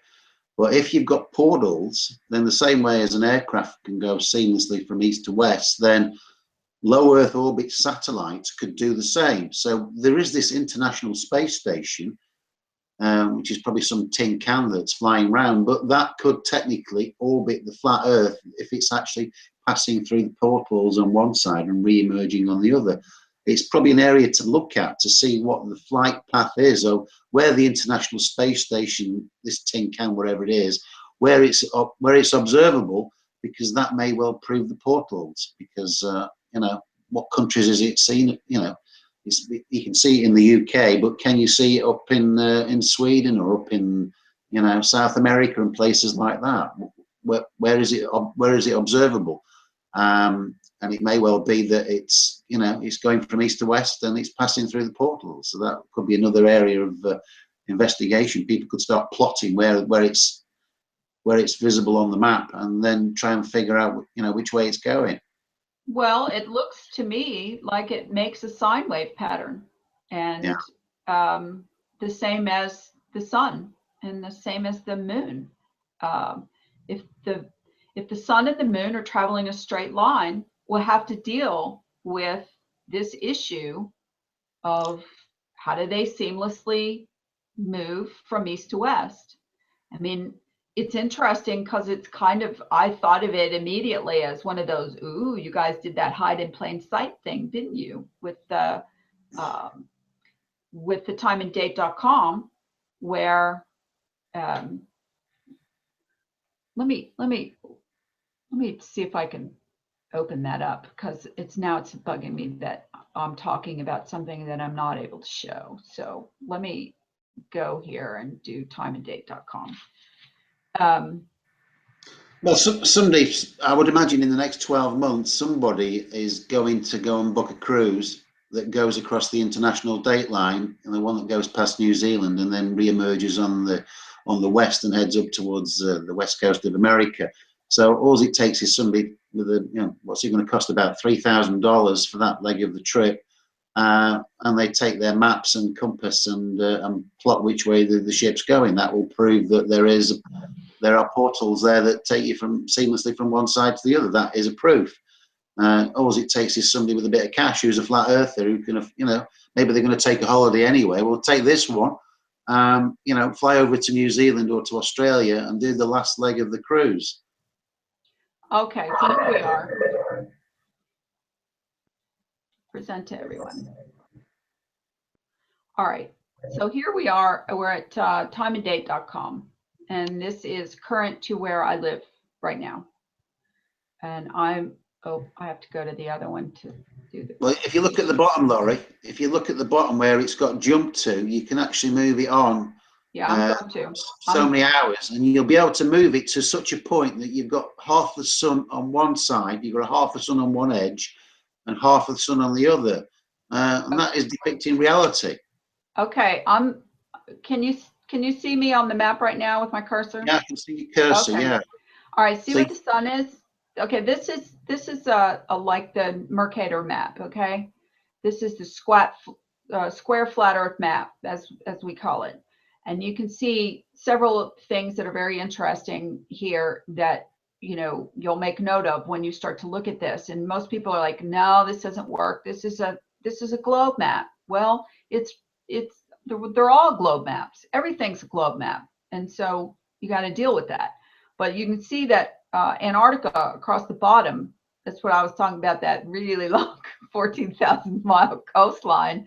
It's pretty interesting when you look at it from this perspective. But right down here at the bottom, okay, this is now, and then I can go plus 10 minutes and it will refresh. Okay, and the sun is a little closer over here. So it probably can do 1 hour. well, take it the other way, Laurie, so you can Oh, show I'm going the people with the wrong sun way. on both sides at the same time. Sorry. Take it another 10 minutes to the right.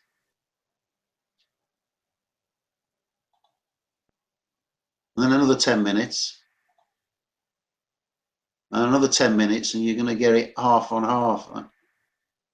Okay, So you can see the sun on one side and it's re-emerging on the other.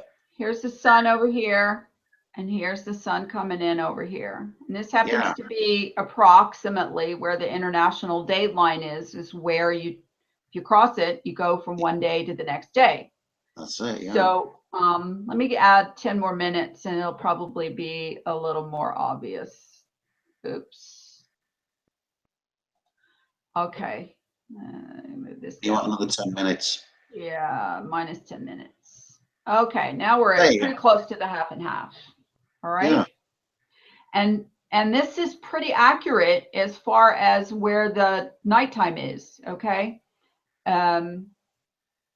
Here's the moon right now, and you have like a little bit twilight line areas around and a little darker or lighter, and then over here it's still daylight over here in the west of the United States, and over here in Eastern Europe. So also it's daylight all the way across Antarctica, full daylight. That's right. Everywhere. So people have to explain how you can have darkness in the middle and light on both sides, because that wouldn't work on a globe. No. And it wouldn't work on the AE map. And maybe somebody should send a question to Time and Date saying, please explain how we can have this half the sun on one side of the earth and half on the other. Exactly. The only way you could do that is if there are portals. Well, I mean, this is if you right here again, right here, this is where people have to go and look on another map that go to a map that shows the international date line. Okay, this is the Bering Strait right through here, where they often say they're going to build a bridge across here to connect Russia and the United States. Okay. But the international date line goes smack dab through the middle of that, which is, we laughed about that when we first realized it a few weeks ago and said, there's no wonder there's no bridge there. They can't build a bridge across a portal. And so you go on down through here, jiggy jags on and down and comes out the bottom, and that's the international date line. And it's the same thing over here. That's why the sun's half and half, and the moon does the same thing when you move the moon over there. And so this is one of those things people need to just wrap their mind around.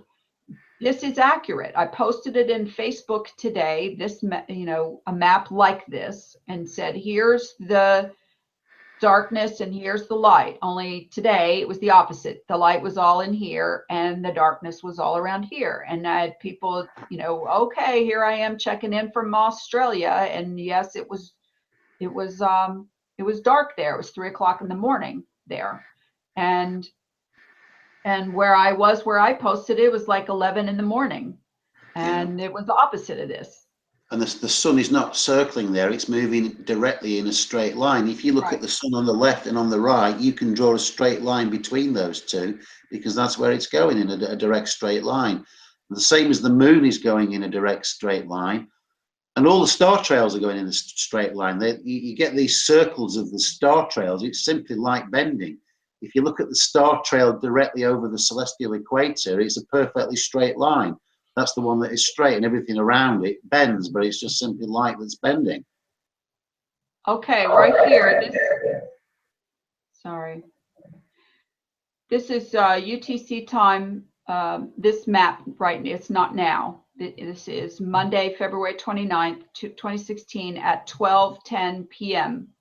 According to this, what this map will look like. Just move the moon along, Laurie, see if you can get the moon on both sides. I haven't seen that yet. A bit for you want another 10 minutes at a time, or an hour, maybe 1 hour. Knock an hour off it. I'm trying, it's spinning and spinning, so it's having trouble updating. I probably did it too fast. Now you went the wrong way. You want to knock it off the other way. And then knock another hour off.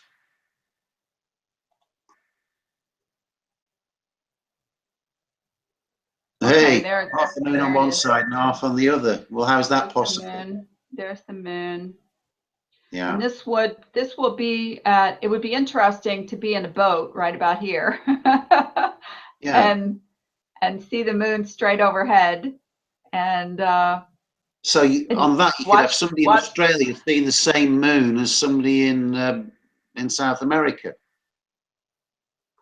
One seeing one side of it and the other one seeing the other side of it, aren't they? Right, right. I mean, this is pretty much how it works. I mean, there's no better explanation than zipping back and forth on time and date and watching how the darkness and the light work. I don't know how they explain this to people on a globe. I guess the people just say, well, you know, that circular area right there is on the back side of the globes from where I would be, blah, blah. And so, but you can go, okay, like you can do this to. Yeah, on the globe though, you've got the terminator line, haven't you? Where there's no terminator line on that, you've got the squiggle. All right, so here's okay, so this is right now. All right, so let's go and look at this one, the March equinox. This is where the sun will be. See how much higher it is, and see how much higher the moon is. Yeah. Okay, and here's the June solstice. Now, remember where you just saw them. I mean, it's like it's the same. It'll be the same day, only 6 months from now, right? Look how high it is. Look how low the moon is. I mean, look at even the pattern, the way it's, you know, down here. This will be in darkness, 24 hours probably. And then it'll be full daylight up here, probably right for 20. across the top, yeah. Okay. So here's September. Now it's moving back south again. And that is giving full daylight. The one you just did, it's giving full daylight in the northern hemisphere without circling. A straight line sun is giving full daylight. Right. So there must be something at the top and the bottom of the Earth that it's probably some kind of electromagnetic effect that causes that sort of distribution. Because, you know, if you got a spotlight or a torch and tried to get that sort of effect, you wouldn't get it. You'd just get a circle, wouldn't you? Okay, so here's the same sun in December solstice. So now it's back south again. Look how far south that sun goes in the winter up north. Yeah. I wonder it doesn't melt this whole ice across here. So the whole idea is that this thing is correct as far as the Tropic of Capricorn and the Tropic of Cancer and the equator, where it's moving back and forth high and low. And there's that perfect sine wave I was talking about earlier, or kind of almost perfect. It's interesting how the light works that way. Yeah, and as we proved earlier that the continents are on that map that's behind me there, we've proved that those continents, that they all triangulate pretty accurately to within about 5% of the official distance. Then the sun has to be moving in a straight line, because people can check on time and day where the sun is at a certain time, and if it's sunlight where you are and you look on time and day, it'll say, yeah, the sun's over you. You can't argue with that. The circling sun is a lost cause. You can't prove a circling sun. Just not going to do it. No. So if we can't proved it, Laurie. Well, I feel like we have, but now people are going, well, so now what? Okay, so you wrecked our map and you wrecked our model, and now what are we going to do? Well, we've given them a new model. They need to work on what we've got, and maybe they want to improve it. Maybe they want to try and put together a map of their own. There's that guy, French-sounding guy, who's talking about people having compasses in different parts of the world. I'm not too sure whether that will ever materialize, but he was talking about putting together, and he actually commented on our last presentation last week, saying we should stop slagging people off. We're only slagging people off who are telling lies. And we haven't slagged anybody off this week, so nobody in person anyway. No, and there's really, sorry, takes a second for that feedback to stop. There's no reason anymore for us to do that anymore. I mean, you know who you are. You know who you are that are, see, if I had been making all these videos of circling suns and moons and circling maps, and I discovered that they don't work, I would feel compelled to remove those videos and make new ones. And there's no need for an apology. I mean, it is what it is. We all thought that. We all thought that Robotham had it all figured out, and that's where a lot of this came from. The Flat Earth Society. I read a long dissertation on the Flat Earth Society today and the history of and where these maps came from. The UN map was created when the UN was created. It's not like it's thousands of years old. It was what, 1945 or something like that. And so why did they pick that map? I have no idea. Why are there 33 segments in it? The classic 33 Masonic thing. Why? I don't know. Why does the AE map look like it, only instead of putting the United States front and center, the European Union's front and center? I don't know, but it doesn't matter why or who did it, but if we're going to continue to use it and knowing that it doesn't work, why are we doing that? That's my big question. How are we going to get anywhere? They're all laughing at us if the Illuminati or the Masons or they, them, the cabal, whoever, whatever wicked name you have for them, they're laughing at us. And they're like, oh, we punked those guys pretty good because all we did was insert that map 45 years ago. And it was the New World Order map. I mean, not 45, in 1945. They're still doing it, Laurie. I mean, there was the video out today, and I'll say here it was by Russian Vids, and he's put another video out today with the fucking AA map again. I mean, maybe you should watch our program. We spent like 4 months or longer, totally destroying the everything about the AE map. Nothing about it works, and yet they're still doing it. And you've got so many people out there who are using their AE map as part of their little logo on their page, or on their little avatar for themselves. They're still, like, you took yours down after I suggested it wasn't a good idea to have that on the page. Maybe you should change it to this map here and stick that on. You know, I'm probably, I'm probably going to do that. You know why? Because repetition is the key.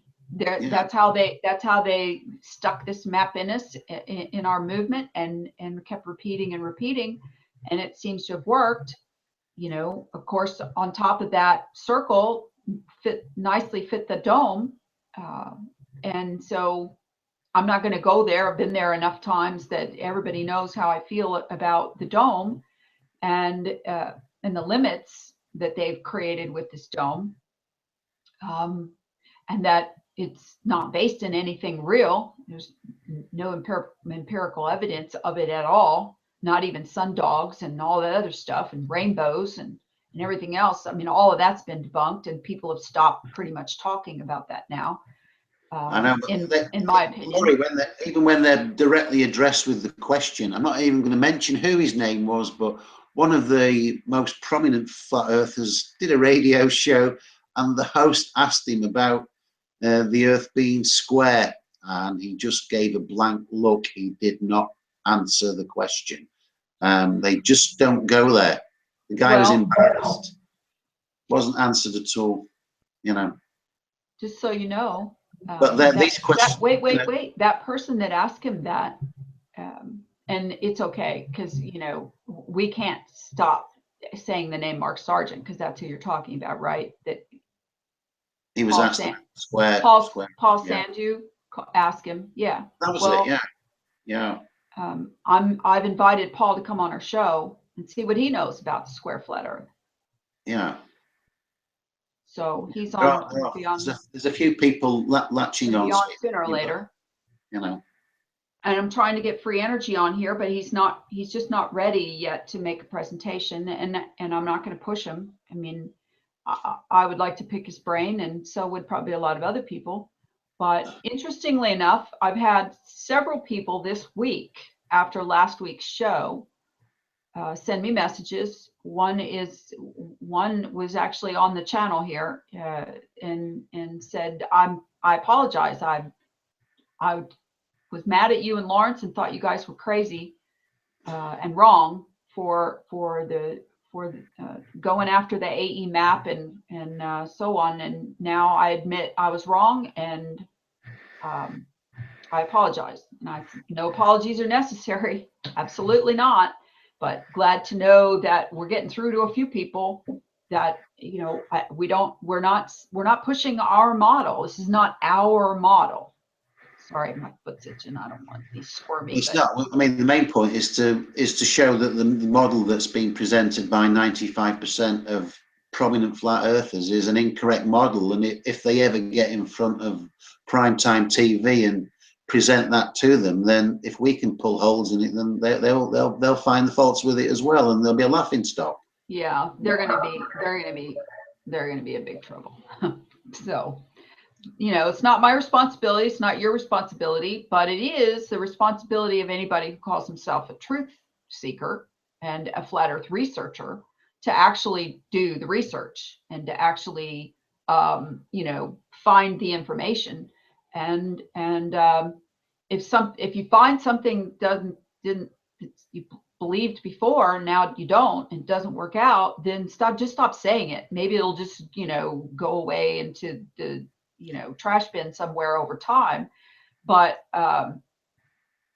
so many people, they've built their channels with this information. They've built their subscribers up, the list of subscribers up, and they've built their view count up with this information. Who can put out the most videos the fastest, and who can get the most view count. I'm not concerned about view count, and I'm not concerned about subscribers. I appreciate subscribers, and I think it's the best way. We only do a weekly show. I'm not putting out 10 videos a week on this channel like some of the other people are. So you're not going to get bombed with notifications for subscriptions. But at the same time, if I have I'm going to go back and look at some of mine, and I know there's a couple of things a couple of videos that I've put up, a year ago, almost maybe, that are wrong now, but they're hangouts and we were talking about it. So I'm not really sure that counts because we're still talking about it. But I've started removing information from the Facebook groups and pages that is wrong, because the one about the 2 mile high ice wall all around the outside. Let's go back there for a second, okay? Well, it's The just, the part about the military of all these countries will blow you out of the water if you try to go there. Okay, I believed that at the beginning. I heard that. I read that. I read the treaty for as much as I could stand to read it. It was like, ugh, boring, horrible, like reading an insurance document or something. But I heard about the berserker, guy, Jarl Andhoy, and how his ship was sunk and all that. And I repeated it, and I thought it was true.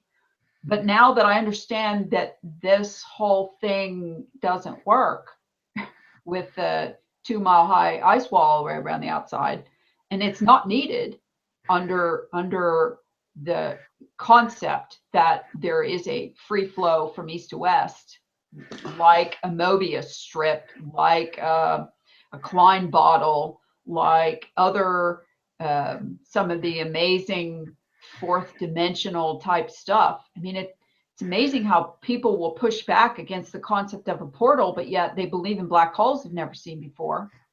They believe in the what's that belt, the radiation belt, the Van Allen belts. They believe that. I've never been there. You ever been there? I don't know that that's even there. I don't know that that's even real. But people, they talk about that Van Allen belts like they talk about clothes in their closet, like it's an everyday thing. So that's part of trying to learn to face reality here. If there's some kind of a seamless method of something moving from east to west in perpetuity, I mean, if you just keep going around and around and around, I would think there's only one way to keep going around and around, and it is, and since the AE map doesn't work, we have to fill that in with some other concept of how that happens.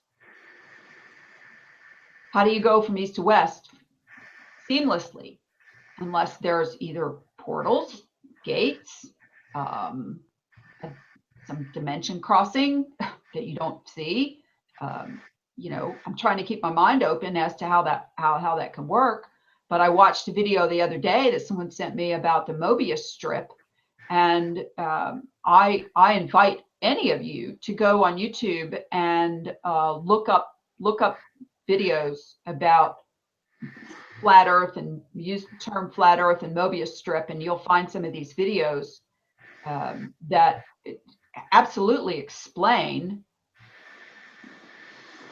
how this seamless thing can work. I mean, I watched one guy to make a Mobius strip out of a sort of a wide piece of cardboard about this wide, and he did the 1/2 twist and he taped it together, okay, and then he took a pair of scissors and he made a clip in it and he started cutting it in half, and he kept turning and he was cutting it in half and cutting it in half, and got to the other end and he cut it in half, and then he had two Mobius strips connected together, okay, and you're like, I can't even wrap my mind around that without having watched it.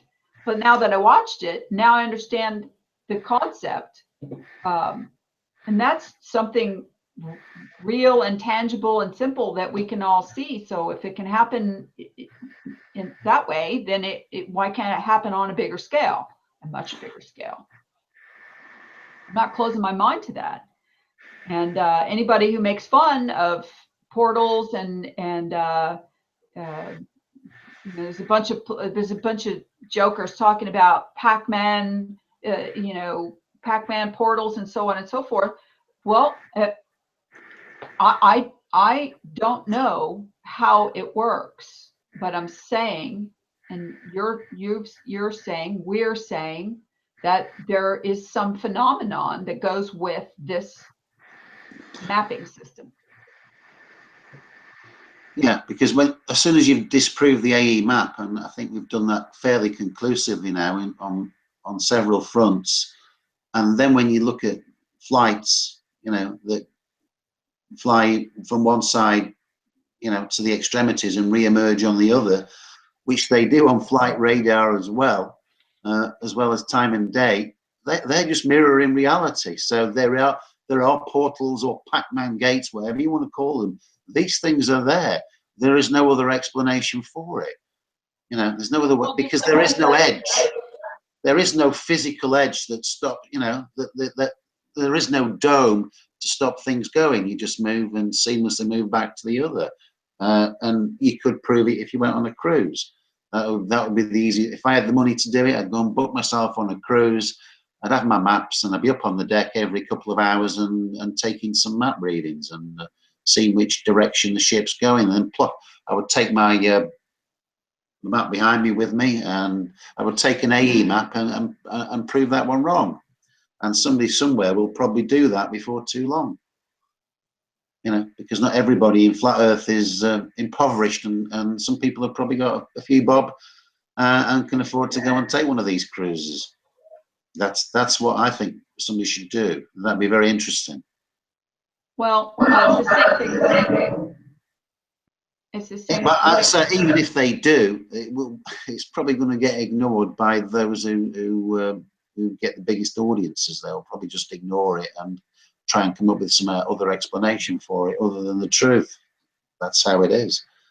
But it's the weight of public opinion in flat Earth which determines the direction it goes in. And at the moment, it's all going in the direction of the false model. Whether it will change, I don't know. But I think we've given them enough information today, Laurie, with regard to the viability of the map behind me in terms of triangulating large distances, 7,000 or 8,000 miles in every direction, and that these places are triangulating pretty accurately to within about 5%. What more do people want? You can't do anything like that on the AE map. You just cannot do it. You can't triangulate stuff. It just doesn't fit. By getting one lined up, you put the other one out of sync, and that's the problem they've got. It's just not going to work because you cannot prove a lie. You're right. You can't prove a lie. We have to see what response we get to this, and see whether other people, take it up and run with it, and maybe do some good graphics with it. That's what we need. We need more people out there looking at it. I've done the base work on it, and the map can be improved if people want to put some time and effort into it. But you're talking a lot of work to actually do the whole world and get it exact. Well, not only that, but you have to actually think, and you have to actually think versus just sitting there and watching YouTube videos for hours on end. And I know people who watch some of these videos 10 times, bunches of times, same videos, just to get it in their head, like they're memorizing it, and they're memorizing wrong information. And it's sad because they've become an expert at wrong information. And it's hard to do research. You get all discombobulated in your head because you end up in a rabbit hole or down a trail, and you forgot what you were looking at. I mean, that's why that happens to me all the time, and I'm sure it happens to other people. One thing though that I know for certain is I've pretty much stopped watching random, or regular high profile channel videos because they're just repeating the same thing in a different way, or repackaging it, repurposing it, and so I'm not really learning anything new. And all the big guys, I guess you'd call them, I don't know anything new that any of them have been doing, because where are you going to go outside, once you've encapsulated yourself in a circle under the dome, where are you going to go? What are you going to come up with new? Okay, so then you can say, well, okay, now I'm going to try to triangulate the sun. And I've seen a couple of videos where people are talking about that. That's a good idea. I mean, we know it's not 93 million miles away. We know it's up there somewhere, though, and it's close, and it has to be measurable. I'm not a mathematician. It's probably my weakest point, but I do have decent logic, and I am good at asking questions and then going to find the answers for them. So, we're not going to keep harping for week after week on this particular map, but you've looked at other maps and tried to do the same experiments, and they don't quite work so well. This particular map, this sinusoidal, what's it called? Equal area? Sinusoidal equal area map does, you showed today that it works with regards to distances and the spatial aspect of it. So, we'll start to address some of the other things that are associated with this, like this ice wall thing, or the length of day in the Antarctica, and nobody talks about the Arctic at all anymore. I mean, nobody, and I think that's the Antarctica is a distraction, but at the same time, I noticed, and I posted about it this past week, that the I just lost my train of thought because somebody just sent me a message and it just popped up in the corner. Well, it's funny, isn't it, that on all the maps, the conventional maps, there is no North Pole. You've just got Greenland and some of the other. Right. And not even any ice. They don't even bother to show ice, there. They just show the Antarctic, but no North Pole. Right. And the AE map has white in the center. It's all white. And it's not real because no other map has that but the AE map. No other map I've found that I look at has the North Pole Arctic circle is, all ice. It's just like blue, and it's got pixels of clumps of, like icebergs or something floating around. I'm not even sure what they're trying to do there. I showed some pictures of that last week, and it just was like, what is that? And why even trying to put squares and parts of land and stuff when it isn't even there? But I think that if your and my intuition is correct, that there's a portal there and that it goes off into some form of infinity. I don't know if it comes back around to Antarctica or not, but it appears that Antarctica may have the same situation, that there is no traversing Antarctica. There's no going in one side and coming out the other. We've repeated this over and over again. There's no one who has ever polar circumnavigated the Earth, ball or no ball, flat or not flat. No one has ever sailed a boat across the top and back around to the bottom and back up to the top again at pole to pole. It's not happened. And you have to ask yourself why. If you can circumnavigate around through the ice, wouldn't they? I mean, you have to be able to go around the island of Arctic and the island of Antarctica to do it, obviously. Or you'd have to run into it, get off your boat and go across, come out the other side, get back in a boat, go around the other side, come back up at the top. No one's done it. Why? Yeah. Because I don't think it can be done. You can't go there. And it's also another reason why I believe that the concept of, Admiral Byrd came up with the Hollow Earth, because you go so far, and he was the one who said, I mean, it's just a gigantic piece of land, bigger than North America. I mean, North America's big. That's how big he said Antarctica was. Well, that's where people start to go, well, see, it goes all the way around the outside, and that's that ring we're talking about. No. It's at the bottom, or it could be at the top. I mean, the whole thing could be reversed. North could be at the bottom and south could be at the top, and we've just always called it the opposite. I mean, this is where you have to have an open mind.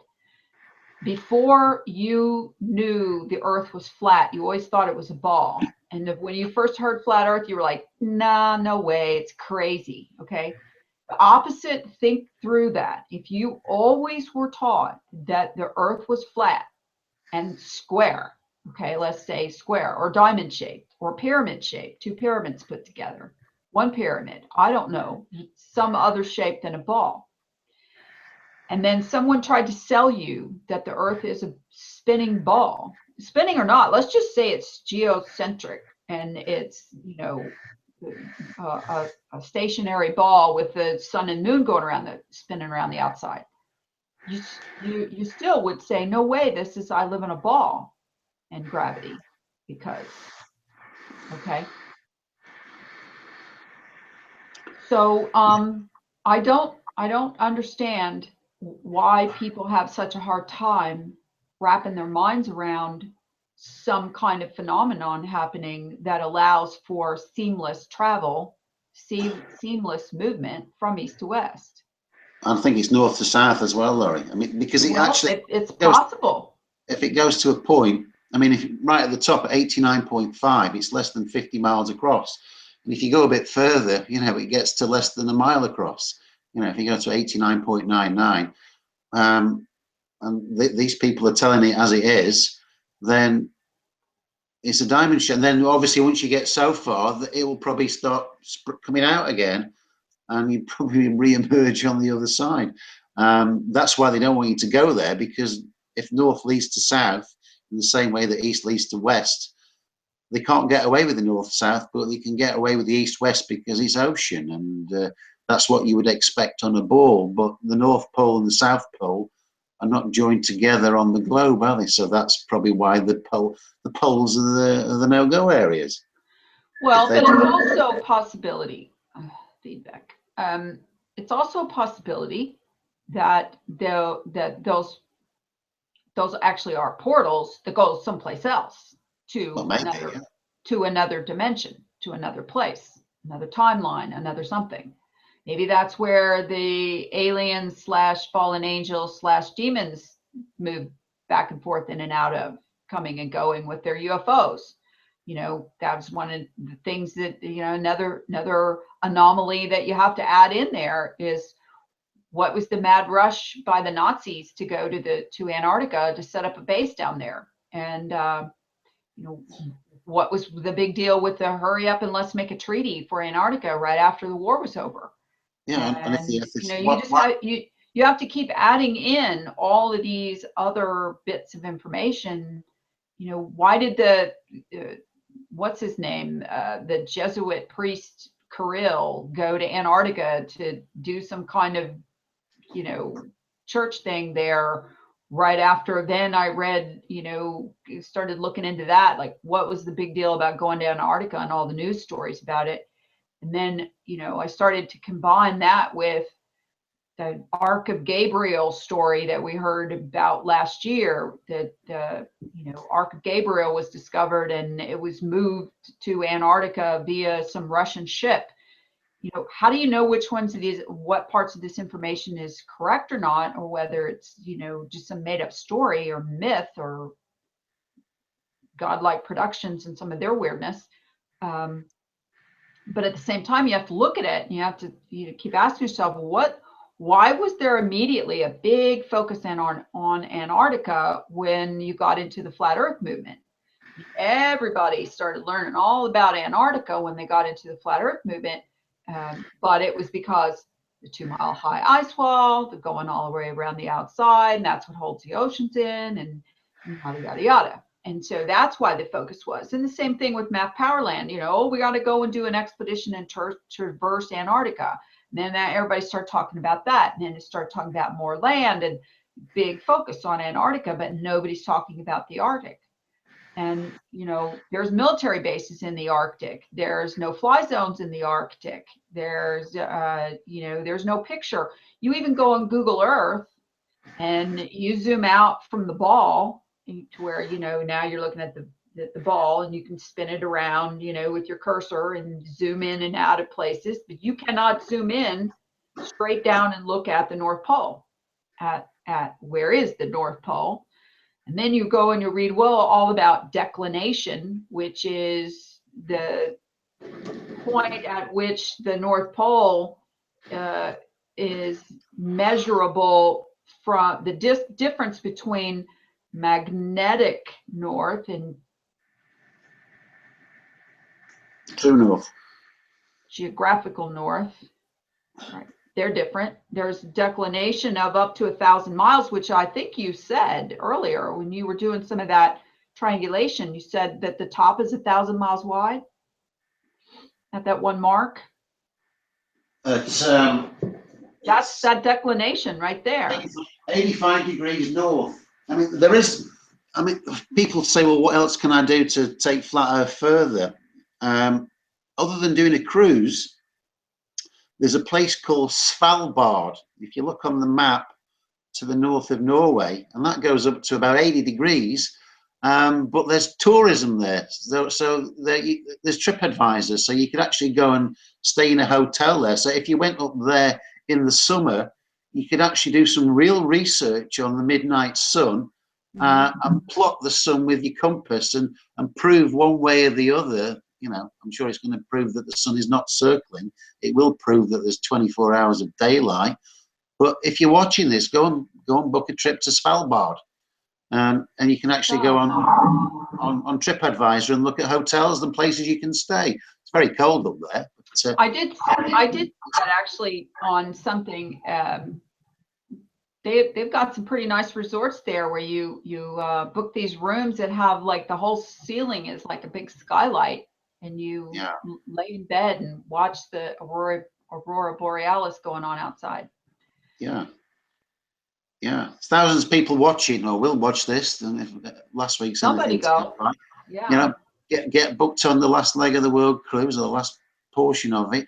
Go up to Svalbard for a holiday. You could go to Greenland, but there's not many places to stop in Greenland. You know, and go up there. You know, in the summer. Take your camera with you. Take a compass with you. Get yourself in a place where you can see the sunrise, you know, and the sunset whenever, and look at, you know, stay up for a whole 24 hours and take photographs or videos of where the sun actually is in the sky, and prove to us that the sun is circling. There's a challenge for you. If you think the sun's circling, you go to this place, you know, because that's where you're going to see it. You will see the midnight sun there. Yeah, because you can't. If you go someplace in the middle, like the equator or Cancer or Capricorn or any place in the middle, the distance is too large to be able to actually probably see the sun circling if it were. But up in the extreme north, you would be able to. If we lived on the AE map, yeah, you would see the sun circling. If it was an AE map and the sun was going in a circle tight enough in the northern hemisphere, because see, people get it really confused about how much of the land masses are in the northern hemisphere versus the southern, and how many people live below the Tropic of Capricorn versus above the Tropic of Cancer. It's a huge number difference. I mean, there's 90+% of the people in the world live in the northern hemisphere, just above the equator. I mean, that's pretty massive.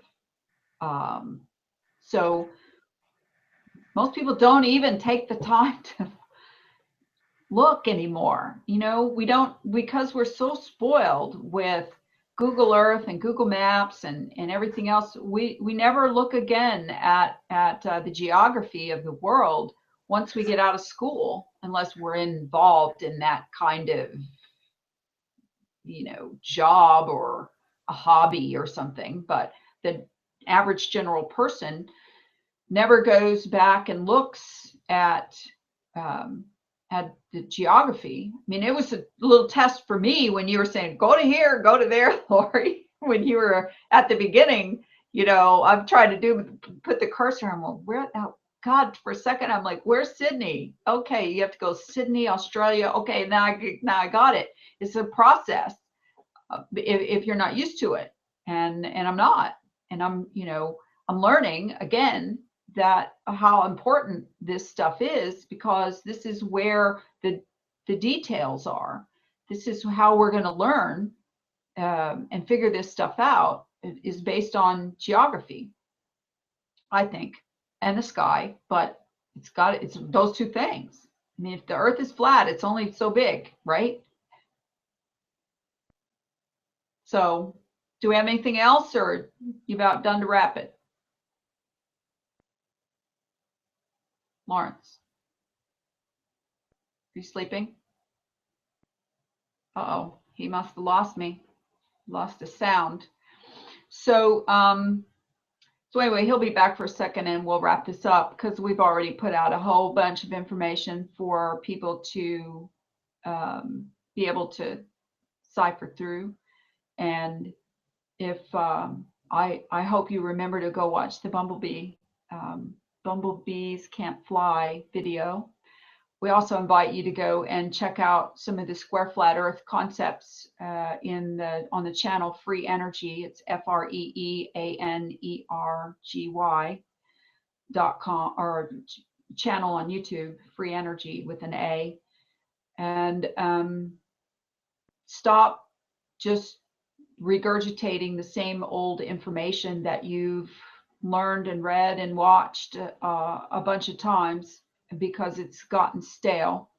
Start to go and maybe get in some small groups with people, friends that are in the Facebook groups, or friends that that are other flat earthers, and start coming up with some experiment ideas to work more on these maps, and to try to understand better what the layout is. And until we find out for sure what the actual layout is of everything, when we know what the layout is, we're not sure how to combine how it all works. And that's a pretty big task, and not something just a couple of people on a YouTube channel are going to be able to do. It's going to take a lot of other people contributing to that. So these opinions are our opinions. These are opinions that Lawrence and I have arrived at after many, many weeks of videos and talking and brainstorming. It never fails. You can find something that trips a switch in your head, or the thing that makes your mind click, and it takes you off into a new direction. So I'm Lori Frary on Facebook. Easy to find. My profile is public. So if you want to send me a message there, if you want to send me a message in the channel, if you have any ideas, I get messages through the website. It's www.flatearthconspiracy.com, and you can message me there, and I will hopefully get it and return your message. So thanks for watching. I guess Lawrence lost himself somewhere, so we were about to wrap it up anyway. So thanks for watching, and we'll see you next Sunday at 6 p.m. We will be having guests on in the future, and we wanted to get through these first couple episodes with just Lawrence and I. And so thanks for watching, and we'll see you next Sunday, and thanks for subscribing. Talk to you later. Bye.